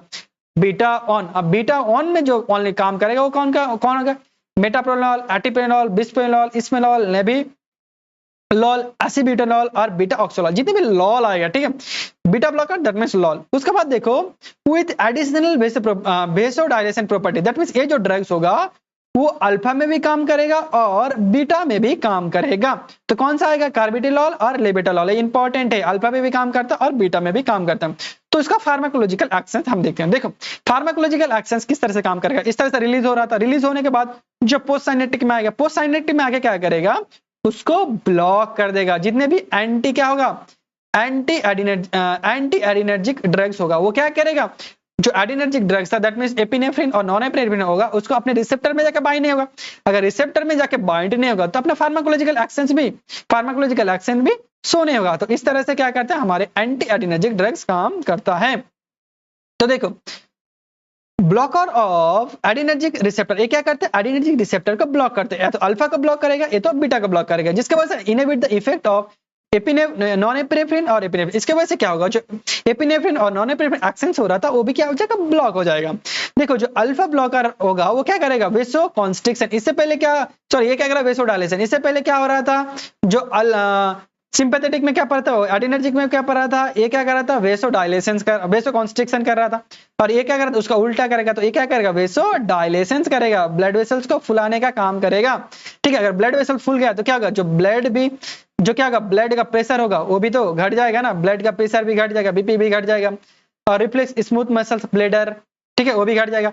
उसके बाद क्या होगा? बीटा ब्लॉकर, बीटा ब्लॉकर क्या करेगा? डिक्रीज हार्ट रेट, ठीक है। क्या करेगा? ये भी डिक्रीज हार्ट रेट करेगा। क्या कर रहा था? ये हार्ट रेट को बढ़ा रहा था बीटा, तो ये क्या करेगा? उल्टा है, तो उसका क्या करेगा? उल्टा है तो क्या करेगा? हार्ट रेट को भी ये घटाएगा। उसके बाद रेनिल रिलीज को घटाएगा, रेनिल रिलीज को घटाने की वजह से क्या होगा? ब्लड प्रेशर घट जाएगा। तो देखते हैं ये सब ड्रग्स हम कहां पे यूज कर सकते हैं। कहां? एक तो होता हाई, एक तो यूज करेंगे हम कहां पे? हाइपरटेंशन। हाइपरटेंशन में कौन सा कंडीशन होता है? जहां पे बहुत ज्यादा बीपी घट जाएगा। और जो ड्रग्स हम यूज कर रहे हैं वो क्या कर रहा है? बीपी को घटाने का काम कर रहा है। तो बढ़ गया तो घटाएगा तो क्या होगा? नॉर्मल कंडीशन में आएगा। तो इस कंडीशन में हम यूज कर सकते हैं। हार्ट फेलियर, हार्ट फेलियर में क्या होता है? जो हमारा फोर्स ऑफ कॉन्ट्रैक्शन होता है ये सब बढ़ जाता है, तो उसको घटाने का काम करता है। जो बीपी को बढ़ा यही करेगा, ठीक है, घटाएगा। उसके बाद एंजाइना पेक्टोरिस, जहां पे क्या होता है? ऑक्सीजन का डिमांड घट जाता है, वहां पे यूज करते हैं। ग्लूकोमा में यूज करेंगे।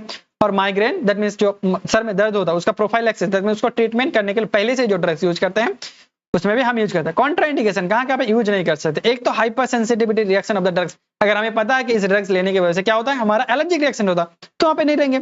सेवरल ब्रेडिकार्डिया और क्या होता है, बीटा ब्लॉकर क्या होता है, जितने भी ये सब ड्रग्स हो, वो क्या करेगा, ये ब्रोंकियोल का क्या करेगा, कॉन्स्ट्रिक्शन करेगा, तो ये सब ड्रग्स हम नहीं लेंगे। अस्थमा में यूज नहीं करेंगे, सीओपीडी में यूज नहीं करेंगे। उसके बाद प्रेगनेंसी में तो यूज करेंगे ही नहीं। उसके बाद डोज कि कितना डोज यूज करते हैं, देखो प्रोपानोल बेसिकली 40 mg यूज करते हैं ओरली और दिन में 2 बार।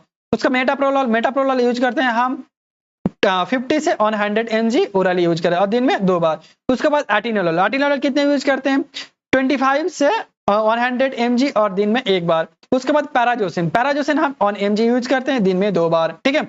उसके बाद डॉक्साजोसिन 1 mg यूज करेंगे और दिन में 1 बार।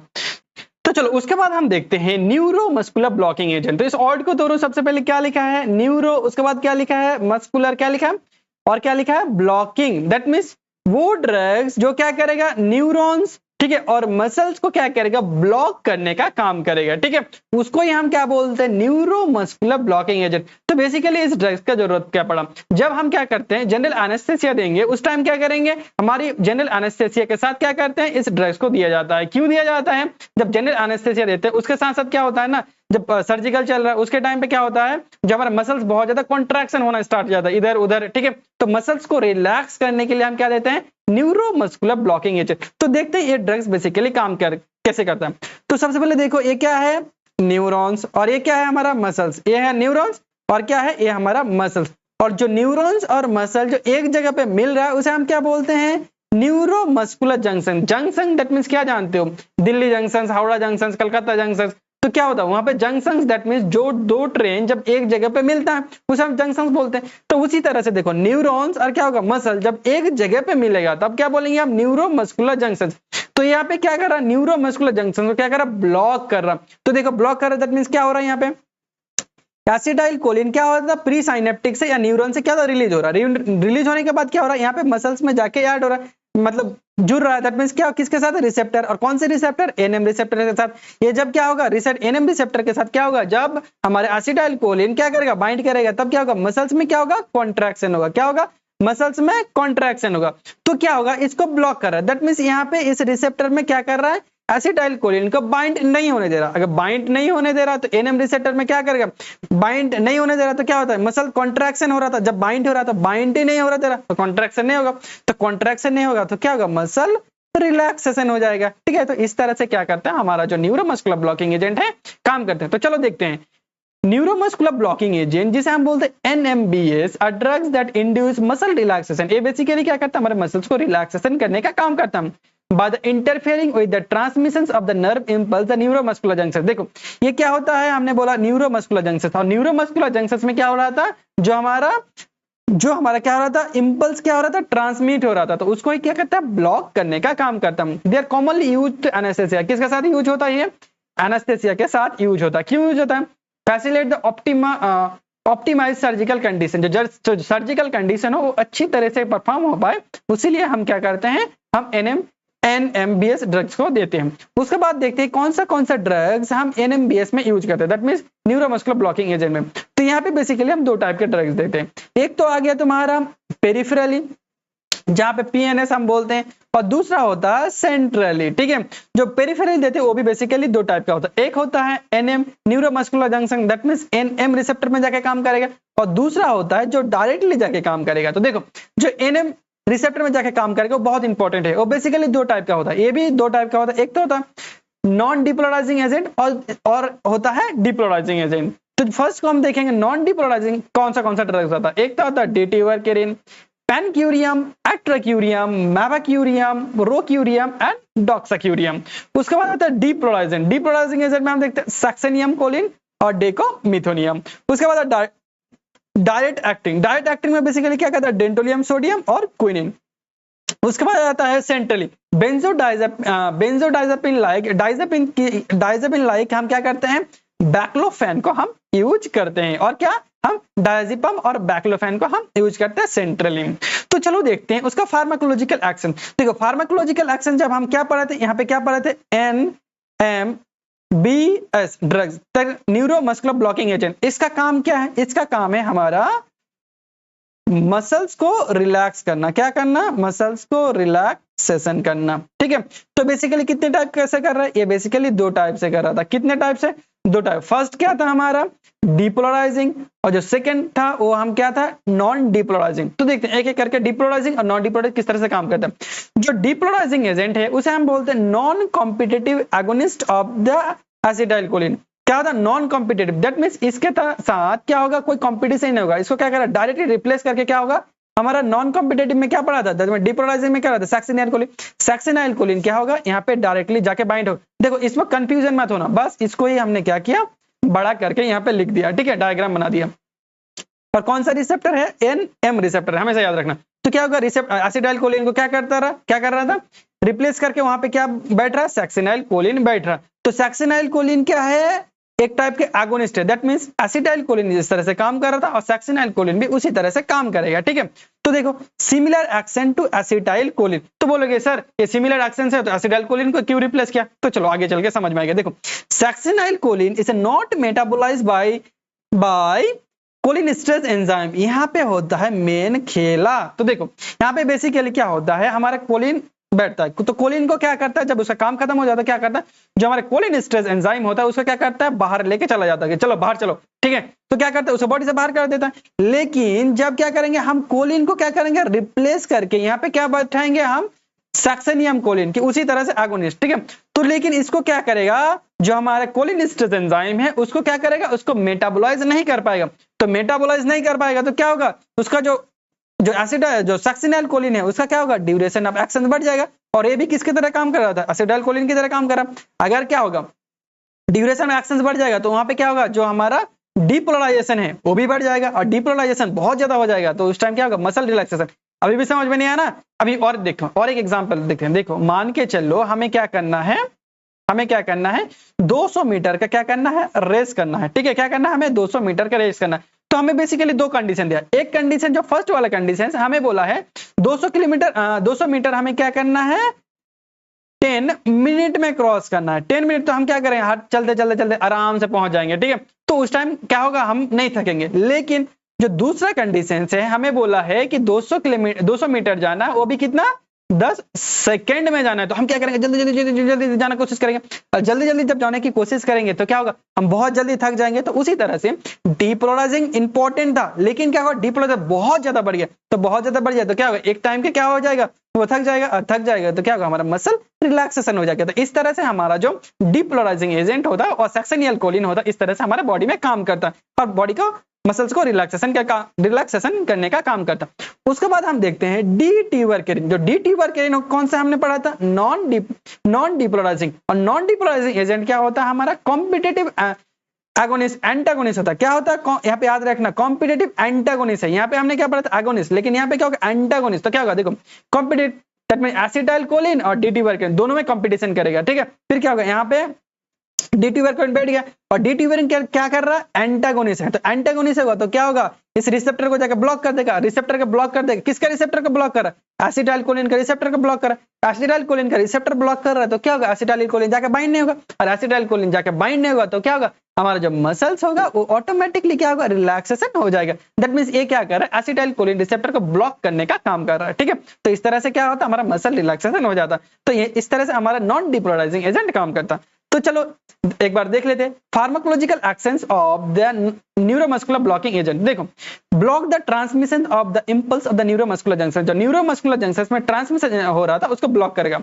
Bye interfere with acetylcholine action, जो एसिटाइलकोलिन के एक्शंस को इंटरफियर करके, और क्या करेगा? जो हमारा निकोटिनिक रिसेप्टर ऑफ मसल, जो हमारे मसल्स में निकोटिनिक रिसेप्टर है उसको क्या करेगा? हमको उसको इंटरफियर करके क्या करेगा? काम करता है।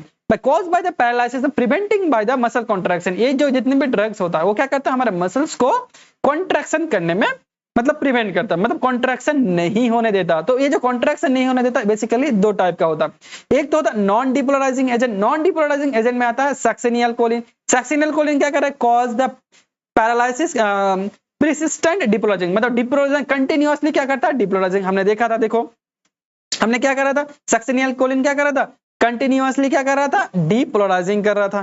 ठीक है, तो डिपोलराइजिंग होगा तो उसके बाद क्या होगा? Leading to transmission the impulse facilitate the following paralysis. तो उसके बाद से क्या होता? बहुत जल्दी क्या होगा? हमारे जो मसल्स होगा वो पैरालिसिस, दैट मींस रिलैक्सेशन हो जाएगा। उसके बाद देखो non depolarising agent, non depolarising agent में हम क्या पढ़ते हैं, रोक्यूरियम और वैक्यूरियम के बारे में पढ़ते हैं। ये क्या करता है, competitively block the acetylcholine receptor. ये क्या करता है, एसिटाइल रिसेप्टर को क्या करता है, कॉम्पिटिटिवली क्या करता है, ब्लॉक कर देता है। लेकिन ये ब्लॉक नहीं करता, ये क्या करता है, जो हमारा डिपोलराइजेशन है उसे इंक्रीज करता है। तो हमेशा याद रखना है, डिपोलराइजेशन इंक्रीज कर रहा है, ये क्या कर रहा है, ब्लॉक कर दे रहा है। By the prevent the depolarisation, ये क्या करता है, डिपोलराइजेशन को प्रिवेंट करता है, जिसकी वजह से क्या होता है, हमारा मसल कॉन्ट्रैक्शन हो जाता। तो देखते हैं इस ड्रग्स को हम कहां पे यूज करते हैं। देखते हैं जो muscle relaxation during the surgery to optimise surgical condition. Basically हम क्या करते हैं, सर्जरी के टाइम यूज करते हैं मसल रिलैक्सेशन करने के लिए। उसके बाद देखते हैं prevent the patient the movement during the surgical and diagnosis procedure. मान के चलो कोई सर्जरी हो रहा है या डायग्नोसिस हो रहा है, उस टाइम में बहुत ज्यादा क्या है, मसल कॉन्ट्रैक्शन हो रहा है, तो उसको प्रिवेंट करने के लिए भी ये ड्रग्स को यूज किया जाता है। उसके बाद conditions of ventricular patient of the respiratory disease. जब क्या होता है, किसी पेशेंट को क्या करते हैं, जब वेंट्रिलेशन में रखता है तो उस टाइम पे भी हम क्या करते हैं, मसल रिलैक्सेशन करने के लिए यूज करते हैं। वेंट्रिलेशन दैट मींस इमरजेंसी कंडीशन, और इमरजेंसी कंडीशन क्या करता है, मसल को रिलैक्सेशन करने का काम करता है। उसके बाद हम देखते हैं कॉन्ट्रा इंडिकेशन, दैट मींस ये सब ड्रग्स को हम कहां पे यूज नहीं करेंगे। देखो जब क्या करें, हाइपर सेंसिटिविटी रिएक्शंस, जब मान के चलो NMDA ड्रग्स ले रहे हैं, उसमें सेंसिटिविटी हो रहा है, दैट मींस रिएक्शंस हो रहा है, उस टाइम भी हम नहीं लेंगे। एलर्जिक रिएक्शंस वगैरह। सिवियर इलेक्ट्रिक डिसबैलेंस, जब हमारी बॉडी में जो इलेक्ट्रोलाइट्स है उसका डिसबैलेंस होगा तब भी नहीं लेंगे। और मिस्थेनिया ग्राविस में नहीं लेंगे। देखो मिस्थेनिया ग्राविस में क्या होता है, बेसिकली हमारा NM रिसेप्टर क्या हो जाता है, घट जाता है। ठीक है, घट जाए तो मान के चलो जो ड्रग्स हम दे रहे हैं वो भी क्या करता है, NM रिसेप्टर को घटा रहा था, दोनों घटा रहा है, तो क्या होगा, बहुत सीवियर कंडीशन हो जाता है। तो इस कंडीशन में भी हम नहीं लेते हैं। उसके बाद हम देखते हैं डोज। जो सैक्सेनियम कोलिन होता है वो क्या होता है, डिपोलराइजिंग हो जाता है। वो कितना लेते हैं, 1 से 1.5 mg किसमें देते हैं हम, IV में देते हैं। उसके बाद रोक्यूरियम देते हैं 0.6 से 1.2 mg देते हैं, वो भी हम IV में देते हैं। ठीक है, उसके बाद वैक्यूरियम 0.08 से 0.1 mg देते हैं, और किस में देते हैं, IV में देते हैं। उसके बाद आता है एट्राक्यूरियम देते हैं 0.4 से 0.5 mg देते हैं, वो भी IV में देते हैं। चलो उसके बाद हम देखते हैं मिस्थेनिया ग्राविस। तो सबसे पहले इस ऑर्ड को तोड़ो, क्या लिखा है, मिस्थेनिया, दूसरा है ग्राविस। मिस्थेनिया एक लैटिन ऑर्ड है। मिस्थेनिया का मीनिंग होता है मसल, और ग्राविस दैट मींस उसका मीनिंग होता है ग्रेविटी। क्या होता है, ग्रेविटी। हमारी मसल जो क्या होता है, ग्रेविटी के नीचे आना स्टार्ट हो जाता है, दैट मींस हमारे मसल जो क्या होता है, मतलब झूलना स्टार्ट हो जाता है। तो मान के चलो ये हमारा मसल्स है, जो क्या करेगा, नीचे की तरह आना स्टार्ट कर देता है ग्रेविटी के फोर्स की तरह, उसे ही हम क्या बोलते हैं, मिस्थेनिया ग्राविस। ठीक है, तो ये वाला कंडीशंस देखो, जो हमारे मसल्स क्या होगा, वीक हो जाएगा। मसल वीक होने की वजह से क्या होगा, हमारा मसल झूलना स्टार्ट हो जाएगा। ठीक है, उसी का हम बोलते हैं मिस्थेनिया ग्राविस। तो बेसिकली मिस्थेनिया ग्राविस होता क्यों है, चलो देखते हैं। जो मिस्थेनिया ग्राविस है वो एक टाइप का क्या होता है, ऑटो इम्यून क्या होता है, डिजीज होता है। क्या होता है, ऑटो इम्यून डिजीज। तो सबसे पहले जानते हैं कि ऑटो इम्यून डिजीज क्या होता है। ऑटो इम्यून डिजीज वो होता है जो क्या करता है, हमारी बॉडी में ठीक है,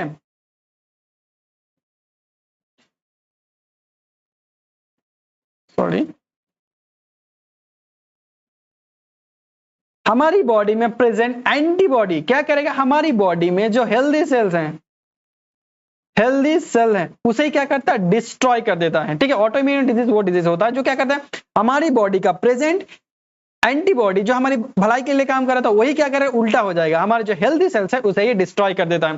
तो बेसिकली यहाँ पे क्या होता है, जो हमारा रिसेप्टर होता है उसे क्या करता है, डिस्ट्रॉय कर देता है। कौन, एंटीबॉडी। तो सबसे पहले देखते हैं, देखो क्या होता है, यहाँ पे हमारा एसिटाइलकोलिन रिलीज होगा, रिलीज होने के बाद क्या होगा, यहाँ पे जाकर बाइंड करेगा। तो क्या होता है, यहाँ पे बाइंड ना होकर हमारा क्या होता है, यहाँ पे एंटीबॉडी जाके बाइंड हो जाता है। तो एंटीबॉडी जाके बाइंड हो जाएगा तो क्या होगा, वो रिसेप्टर ब्लॉक हो गया।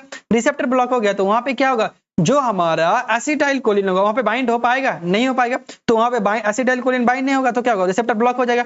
और ये क्या करे, जो एंटीबॉडी होगा धीरे धीरे क्या करेगा, जो हमारा रिसेप्टर होगा उसे क्या करता है, डिस्ट्रॉय कर देता है। तो क्या होगा, जो हमारा रिसेप्टर डिस्ट्रॉय होगा तो क्या होगा, जो हमारे मसल्स में जाकर एसिटाइलकोलिन काम कर रहा था वो नहीं काम कर पाएगा। तो काम नहीं कर पाएगा तो क्या होगा, हमारा जो मसल्स होगा वो रिलैक्स्ड हो जाएगा। ठीक है, तो इस तरह से क्या होता है, हमारा जो मिस्थेनिया ग्राविस होता है। तो देखते हैं मिस्थेनिया ग्राविस जिसे हम बोलते हैं MG is a chronic auto immune disorder. Chronic that means जो लंबे टाइम तक चलता है। ठीक है, और ये क्या होता है, ऑटो इम्यून डिसऑर्डर। तो मैंने समझाया ऑटो इम्यून डिसऑर्डर क्या होता है, पूछते हैं which antibody destroy the communications between the nerves और मसल। जो हमारे एंटीबॉडीज होता है वो क्या करता है, जो हमारी कम्युनिकेशंस हो रहा था कि किसके बीच में, न्यूरॉन्स के बीच में और मसल्स के बीच में, उसे क्या कर देता है, उसको ब्लॉक कर देता है, जिसके वजह से क्या होता है, result weakness of the muscles. उसके वजह से क्या होता है, जो हमारा स्केलेटल मसल्स होता है वो बहुत ज्यादा वीक हो जाता है, ठीक है।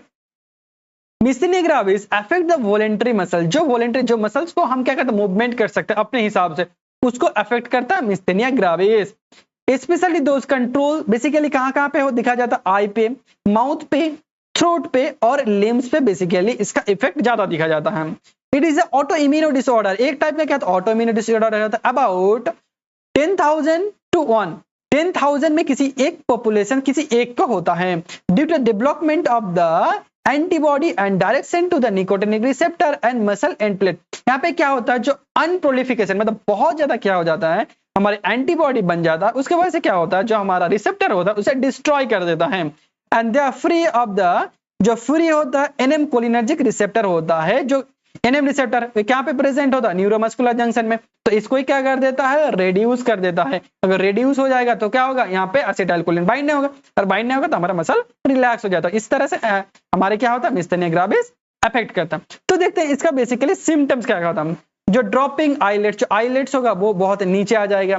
डबल विजन, हम एक ही विजन को दो बार देखेंगे, ठीक है। अब ब्लर विजन, धुंधला धुंधला दिखेगा। Difficult to masking facial expression, मतलब मैं इस तरह से कर रहा हूँ उस तरह से कर रहा हूँ तो ये चीजें नहीं कर पाता, ठीक है। और क्या होता है, डिफिकल्ट स्पीच, बात बोलने में दिक्कत होता है, बातें करने में दिक्कत होगा। Weakness of the arms, head, fatigues, legs और निक्स, जो हमारा आर्म्स होगा, लेग्स होगा, क्या बहुत ज्यादा वीक हो जाता। तो देखते हैं बेसिकली हम कौन सा ड्रग्स को यूज कर सकते हैं मिस्थेनिया ग्रेविस के लिए, इंपॉर्टेंट है। तो इसके लिए बेसिकली हम क्या करते हैं, कोलिन स्ट्रेस इनहिबिटर, जो इनडायरेक्टली ड्रग्स है, याद रखना, ठीक है। उसके लिए हम कौन सा ड्रग्स यूज करते हैं, नियोस्टिग्मिन और पाइरोस्टिग्मिन। तो हमेशा याद रखना, जो नियोस्टिग्मिन होगा उसका क्या करेगा, ट्रीटमेंट करेगा, और जो पाइरोस्टिग्मिन होगा वो क्या करेगा, उसका डायग्नोसिस करने के लिए यूज होगा। उसके बाद देखते हैं कॉर्टिकोस्टेरॉइड। कॉर्टिकोस्टेरॉइड में हम प्रेडनिसोलोन का यूज करेंगे। इम्यूनोसप्रेसेंट ड्रग्स की यूज करेंगे, क्योंकि हमारा जो immune body that means antibody बहुत ज्यादा बढ़ गया तो उसको सप्रेस करना भी जरूरी है, उसके लिए हम यूज करेंगे एजाथियोप्रिन। उसके बाद मोनोक्लोनल एंटीबॉडी इक्लोजुमैब। उसके बाद अदर में आता है रुटॉक्सिमैब और एफेड्रिन को यूज करेंगे। तो चलो उसके बाद हम देखते हैं इसका फार्माकोलॉजिकल एक्शन बेसिकली किस तरह से होता है। तो देखो फार्माकोलॉजिकल एक्शन जानने के लिए फिर इसको हम जानेंगे। देखो क्या हो रहा था, हमारा जो इम्यून सिस्टम क्या हो रहा था, बहुत ज्यादा बढ़ रहा था। इम्यून सिस्टम बहुत ज्यादा बढ़ने के बाद क्या हो रहा था, यहाँ पे एंटीबॉडी जाके बाइंड हो रहा था। तो एक काम कर सकते हैं कि हम जो एंटीबॉडी को क्या कर सकते हैं, एंटीबॉडी को ही हम क्या कर सकते हैं, खत्म कर सकते हैं, मतलब कम कर सकते हैं।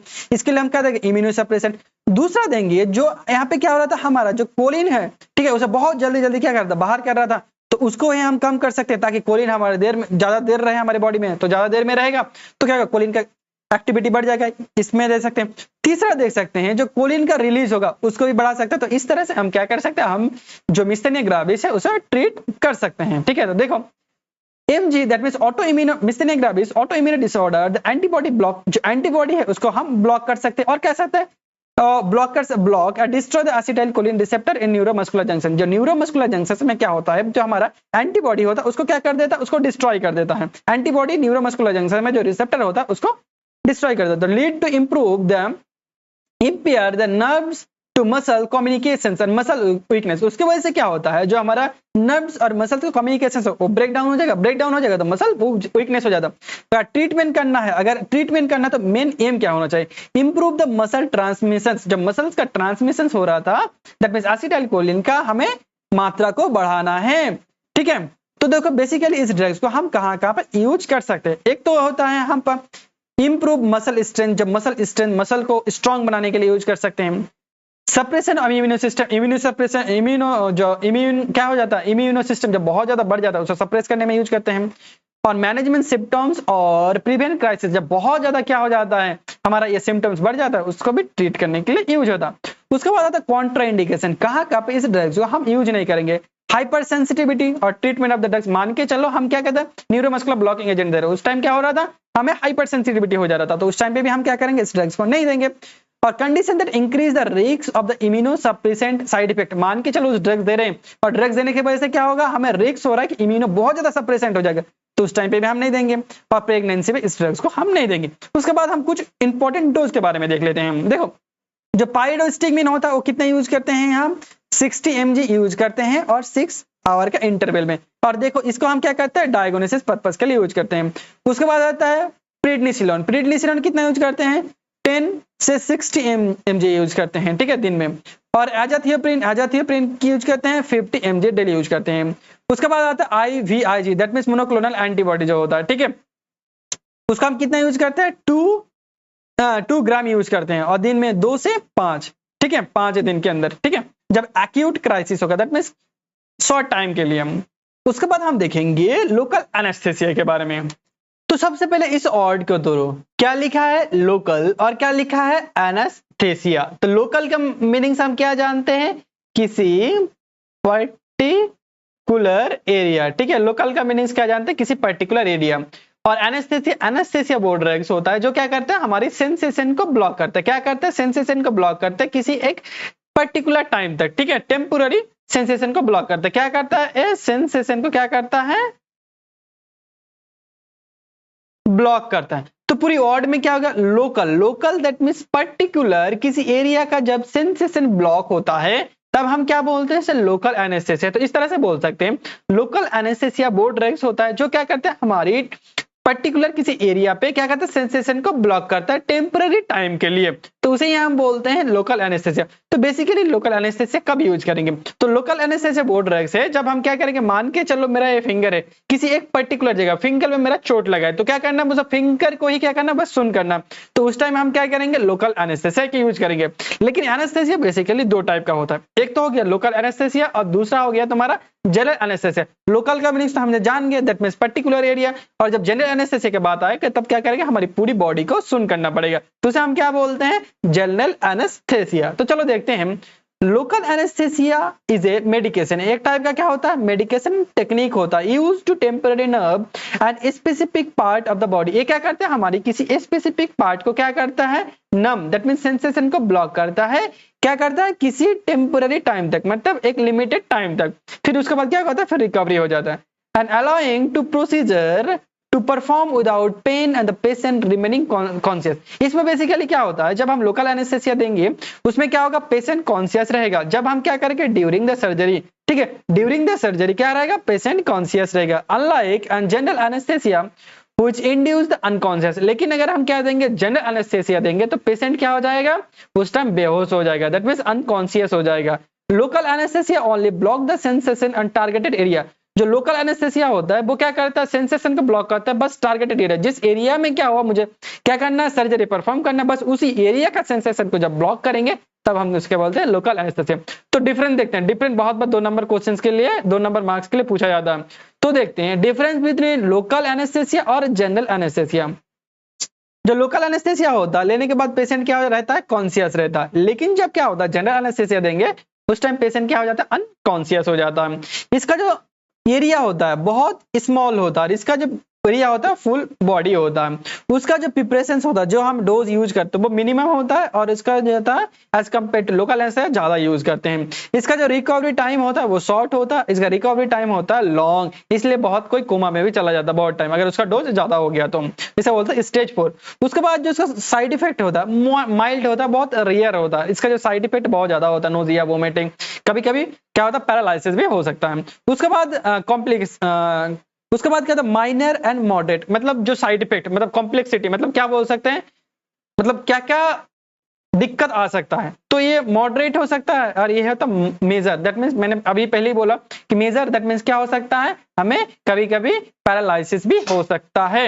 उसके बाद देखते हैं आइडियल कैरेक्टरिस्टिक, अगर हमें लोकल एनेस्थेसिया चॉइस करना है तो उसके अंदर कौन सा प्रॉपर्टी होना चाहिए। एक तो होना चाहिए वो नॉन इरिटेंट हो, टिश्यू में जिस जगह पे हमें अप्लाई कर रहे हैं वो नॉन इरिटेट, मैंने लगाया देख इरिटेट कॉज कर रहा है, ठीक है, उस टाइम ऐसा नहीं होना चाहिए, ठीक है।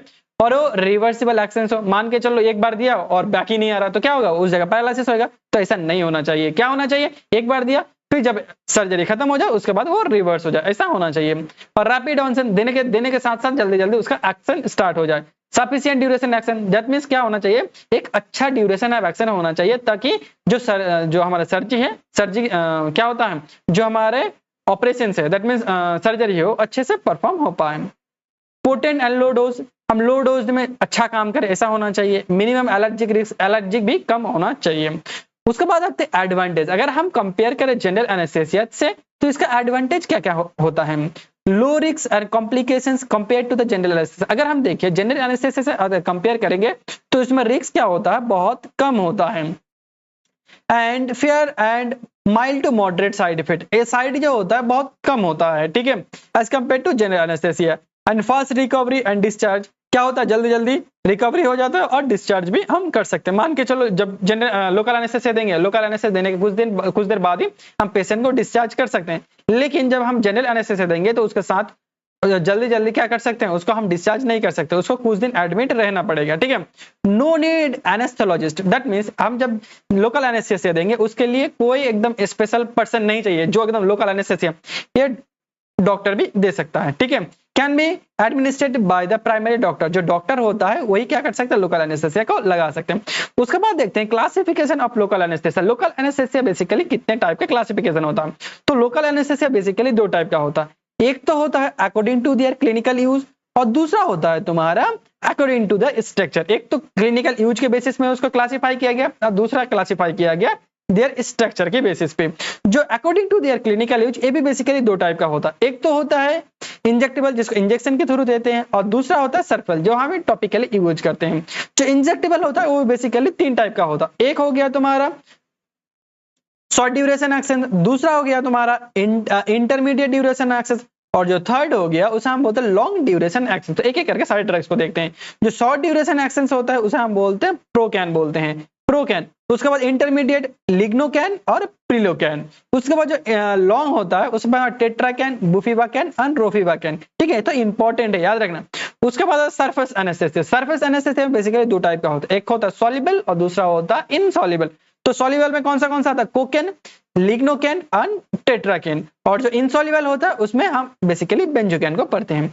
उसके बाद और भी इंपॉर्टेंट टॉपिक आता है, क्लासिफिकेशन आता है, वो बेसिकली स्ट्रक्चर के बेसिस पे। ये भी बेसिकली दो टाइप का, एक तो होता है स्टार, दूसरा होता है एमाइड। जब स्टार की क्लासिफिकेशन पढ़ना तब यहाँ पे याद रखना जो आई होगा वो एक होगा। देखो सब में जो आई होगा वो एक होगा। देखो प्रोकेन यहाँ पे भी आई एक है, टेकोकेन प्रोकेन में भी एक है और टेट्राकेन में एक है। लेकिन जब एमाइड पढ़ोगे इसमें दो आई रहेगा, जिसमें देखो लिग्नोकेन एक आई दो आई, ठीक है, बुफिवाकेन यहाँ पे भी एक आई, यहाँ पे भी एक आई, और पिलोकेन यहाँ पे भी एक आई और यहाँ पे भी एक आई, मतलब दो दो आई रहेगा। तो इस तरह से इस ट्रिक से याद रखना। उसके बाद आता है फार्माकोलॉजिकल एक्शन। तो देखो लोकल एनेस्थेसिया फार्माकोलॉजिकल एक्शन जानने से पहले ये डायग्राम तुम्हें अच्छे से जानना पड़ेगा। देखो ये वाला पोर्शन को हम बोलते हैं extra cellular fluid, that means cell की बाहर, और ये होता है हमारा सेल मेम्ब्रेन जो फॉस्फोलिपिड से बना होता है, और ये होता है सेल के अंदर जिसे हम बोलते हैं एक इंट्रासेलुलर फ्लूइड, और सेल के बाहर को बोलते हैं एक्स्ट्रा सेलुलर फ्लूइड और सेल को अंदर को बोलते हैं इंट्रासेलुलर फ्लूइड। और ये क्या होता है, हमारा सेल का मेम्ब्रेन है, ठीक है। तो सेल के मेम्ब्रेन में प्रेजेंट होता है वोल्टेज गेटेड सोडियम चैनल, जिसके थ्रू से क्या होता है सोडियम सेल के अंदर आता है। सेल के अंदर आने के बाद क्या करता है, ये डीपोलराइजेशन करता है। क्या करता है, डीपोलराइजेशन करता है, और डीपोलराइजेशन की वजह से क्या होता है, ये कंडक्शन करता है। क्या करता है, कंडक्शन करता है, और क्या करता है, हमारा सिग्नल जनरेट करता है। क्या करता है, सिग्नल जनरेट करता है, किसका, पेन का, ठीक है। तो इस तरह से क्या करता है, हमारी बॉडी में काम चलता रहता है। फिर क्या करते हैं, हम इसमें एनेस्थेसिया देते हैं। क्या देते हैं, हम लोकल एनेस्थेसिया देते हैं। और एक चीज याद रखना, जो वोल्टेज गेटेड सोडियम चैनल होता है, यहाँ पे दो टाइप का गेट होता है, एक तो होता है एच गेट और दूसरा होता है एम गेट, ठीक है, ये याद रखना। उसके बाद जब हम क्या करेंगे, लोकल एनेस्थेसिया अप्लाई करेंगे, तब क्या होगा, हमारा जो लोकल एनेस्थेसिया होगा, जो एच गेट होगा, जो ए वाला गेट था, एच गेट क्या होगा, क्लोज हो गया, इस तरह से बंद हो जाएगा, ठीक है। एच गेट क्या होगा, एम गेट के साथ जुड़ जाएगा, दैट मींस क्लोज होएगा। क्लोज हो जाने की वजह से क्या होगा, जो सोडियम क्या आ रहा था, अंदर आ रहा था, वो क्या होगा, अंदर नहीं होगा, क्योंकि क्या क्या होगा, गेट बंद हो गया, तो क्या होगा, वो बाहर ही रह जाएगा, that means extra cellular fluid में रह जाएगा। तो एक्स्ट्रा सेलुलर फ्लूइड में रहेगा तो इंट्रासेलुलर फ्लूइड में नहीं आएगा, तो नहीं आएगा तो क्या होगा, डीपोलराइजेशन नहीं होगा। डीपोलराइजेशन नहीं होगा तो जो सिग्नल जनरेट होगा वो भी नहीं होगा, तो क्या होगा, जो हमारे मसल्स क्या होगा, कंडक्शन हो रहा था वो क्या होगा, रिलैक्सेशन हो जाएगा। सिंपल सा फंडा। इस तरह से हमारे लोकल एनेस्थेसिया काम कर रहा है। देखो जब क्या करता है लोकल एनेस्थेसिया क्या करते हैं, एडमिनिस्ट्रेट करते हैं, तब क्या बाइंड करता है वोल्टेज गेटेड सोडियम चैनल। हमेशा याद रखना ये आयोनाइजेशन होता है, जो वोल्टेज गेटेड सोडियम क्या करता है, जो हमारा लोकल एनेस्थेसिया क्या होता है, काम करता है, वो आयोनाइज होता है, अनआयोनाइज नहीं होता। अनआयोनाइज होगा तो ऑटोमेटिकली क्या करेगा, वो सेल मेम्ब्रेन को क्रॉस कर लेगा, इसलिए अनआयोनाइज ड्रग्स अपना एक्शन शो करता है। उसके बाद क्या होता है, block the voltage gated sodium channel by the eyes gate. Eyes gate क्या होता है, बंद हो जाता है। कब हो जाता है, जब हम क्या देते हैं, लोकल एनेस्थेसिया देते हैं। And prevent the influx of the sodium ion. उसके वजह से क्या होगा, जो सोडियम आयन क्या आ रहा था, अंदर आ रहा था, तो क्या होगा, अंदर नहीं आएगा, ये क्या हो जाएगा, ब्लॉक हो जाएगा। क्यों ब्लॉक होगा, क्योंकि यहाँ पे आइज गेट जो है वो ब्लॉक हो गया, ठीक है, एक्स्ट्रा सेलुलर फ्लूइड से इंट्रासेलुलर फ्लूइड में जो आ रहा था। और उसके वजह से क्या होगा, ब्लॉक डिपोलराइजेशन, जो डिपोलराइजेशन होता है ब्लॉक हो जाएगा, उसके वजह से मसल रिलैक्सेशन हो जाएगा। तो चलो देखते हैं, देखो फार्माकोलॉजिकल एक्शन में क्या होता है, block the voltage gated sodium channel of nerve impulse. जो नर्व्स मेम्ब्रेन में था, जो मेम्ब्रेन हमारा था, उस मेम्ब्रेन में क्या था, सोडियम चैनल था, उस सोडियम चैनल को क्या करेंगे, हम ब्लॉक कर देंगे। कौन ब्लॉक करेगा, local anaesthesia. And prevent the nerve impulse generate and conduction. जो कंडक्शन हो रहा था, नर्व इंपल्स जनरेट हो रहा था, वो क्या हो जाएगा, ब्लॉक हो जाएगा। Result reverse loss of sensation. इसके वजह से रिजल्ट क्या निकलेगा, जो हमारा सेंसेशन आ रहा था वो हो जाएगा ब्लॉक, क्योंकि इंपल्स जनरेट नहीं होगा, और इंपल्स जनरेट नहीं होगा तो हमारा जो सेंसेशन होगा वो भी ब्लॉक हो जाएगा। तो इसको बेसिकली हम कहां पे यूज कर सकते हैं, देखो बेसिकली हम करते हैं माइनर सर्जरी, जैसे डेंटल प्रोसीजर हो गया, उसमें यूज करते हैं। लोकल इनफिल्ट्रेशन, जैसे इनफिल्ट्रेशन जब क्या करते हैं, हम लोकल एनेस्थेसिया को क्या करते हैं, किसी टिश्यू के अंदर पेनिट्रेट करते हैं। जैसे आ गया हमारा स्किन, आ गया स्किन की टिश्यू म्यूकोसा में, ठीक है, उसमें भी हम यूज करते हैं। एपिड्यूरल और स्पाइनल एनेस्थेसिया, इसको स्पाइनल में भी हम यूज कर सकते हैं। तो यहाँ पे हम यूज कर सकते हैं।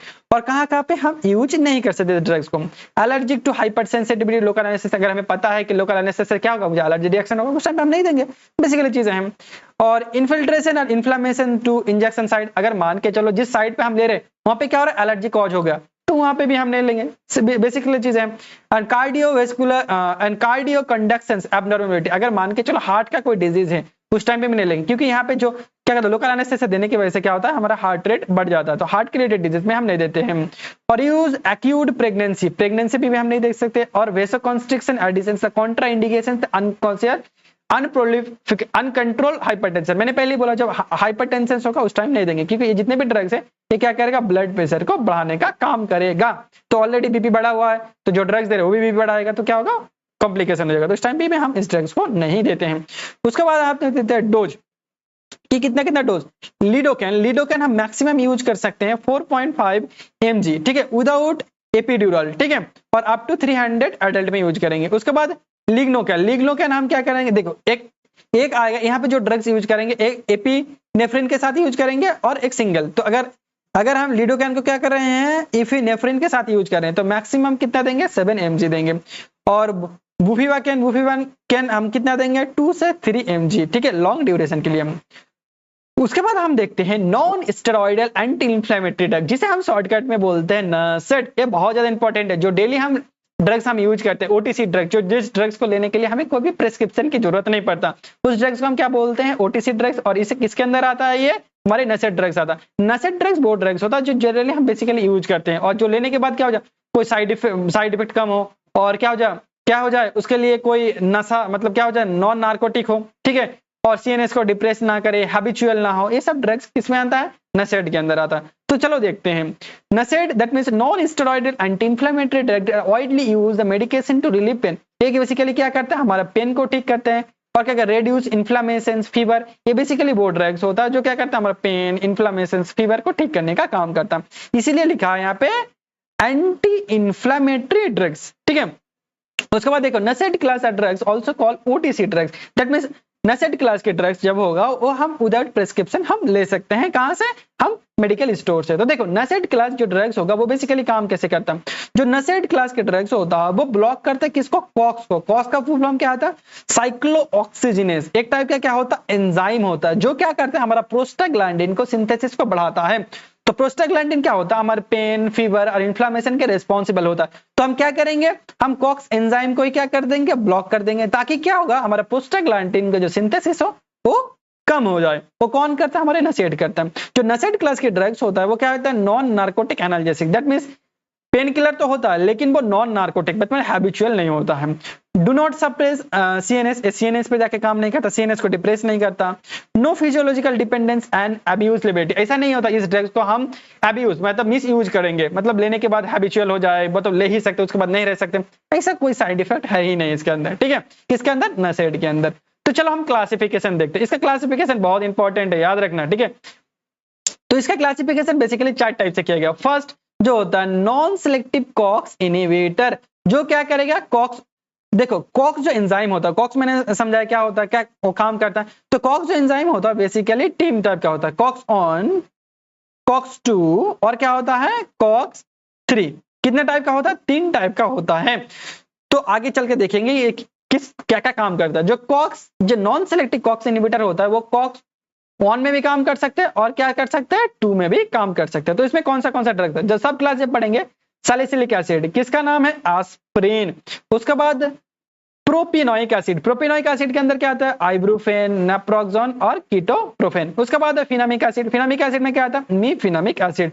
उसके बाद इनोलिक एसिड, इनोलिक एसिड में आता है पायरोक्सिकम और टिनऑक्सिकम। उसके बाद आता है एसिटिक एसिड डेरिवेटिव, कीटोलोडैक और इंडोमेथासिन। उसके बाद आता है पायराजोलिन डेरिवेटिव, पायराजोलिन डेरिवेटिव में आता है तुम्हारा फिनाइल ब्यूटाजोन। उसके बाद आता है तुम्हारा preferential COX 2 inhibitor, that means ये ड्रग्स होगा पहले प्रेफर किसको करेगा, कॉक्स 2।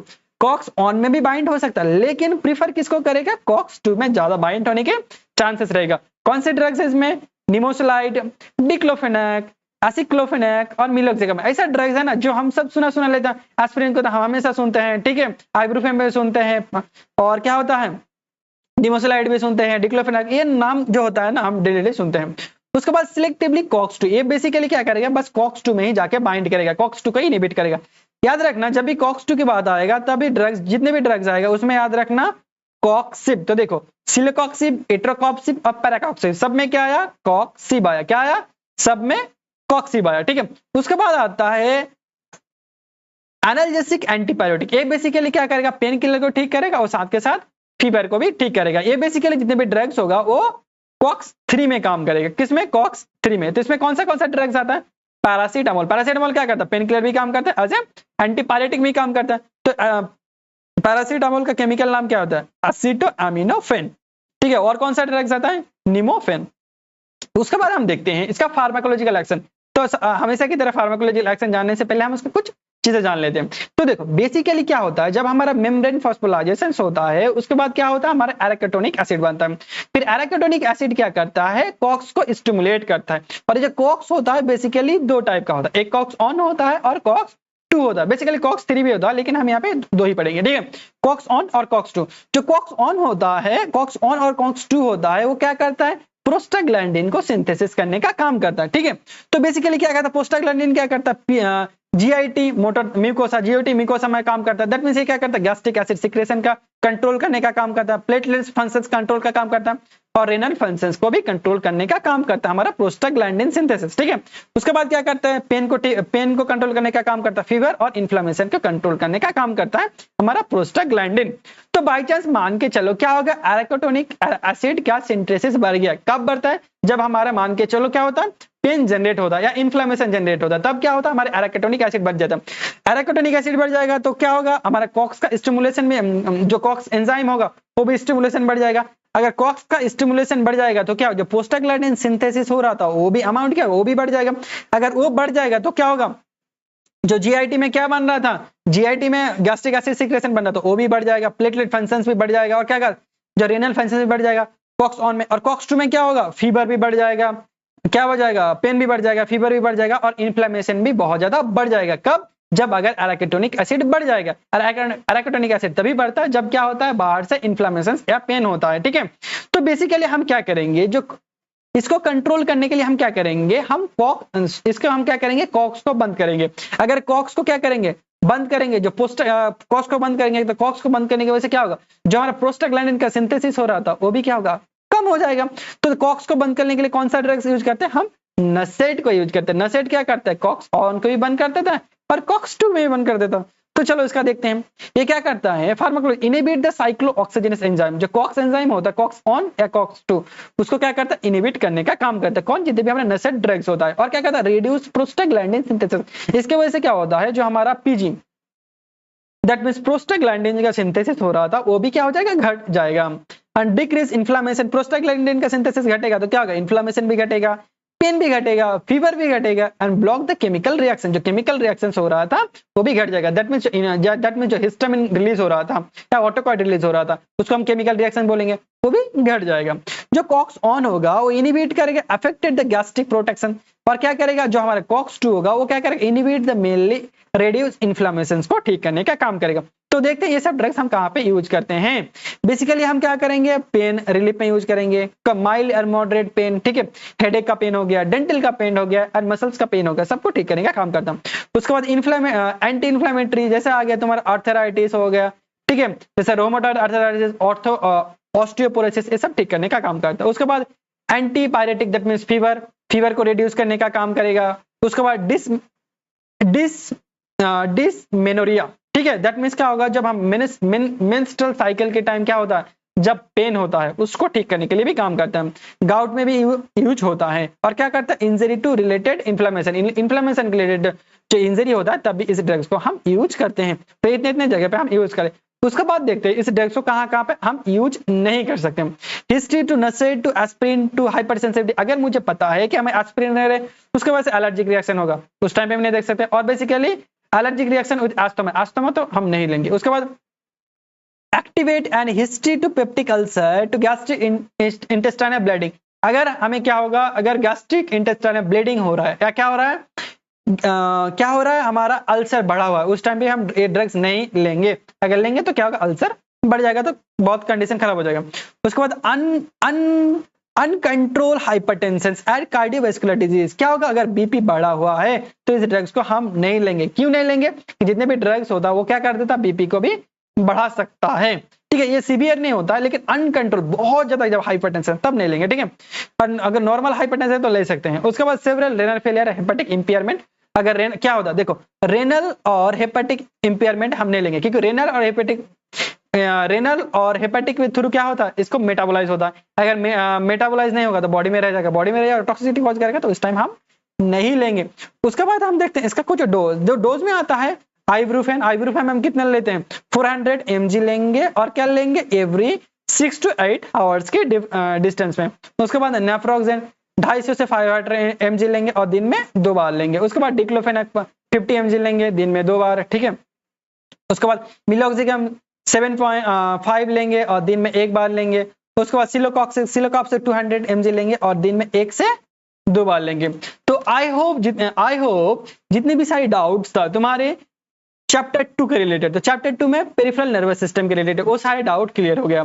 तो अभी तक अगर तुम्हारा डाउट क्लियर नहीं होगा, अगर कुछ चीज का डाउट बचा तो कमेंट करो, अगर कमेंट में भी नहीं होगा तो हमें मैसेज कर सकते हो 7908708374, ये मेरा पर्सनल व्हाट्सएप नंबर है। जब भी जरूरत पड़े मुझे मैसेज करना कोई भी डाउट के रिलेटेड। तो थैंक यू, आज के लिए इतना ही, फिर मिलते हैं किसी नेक्स्ट वीडियो में।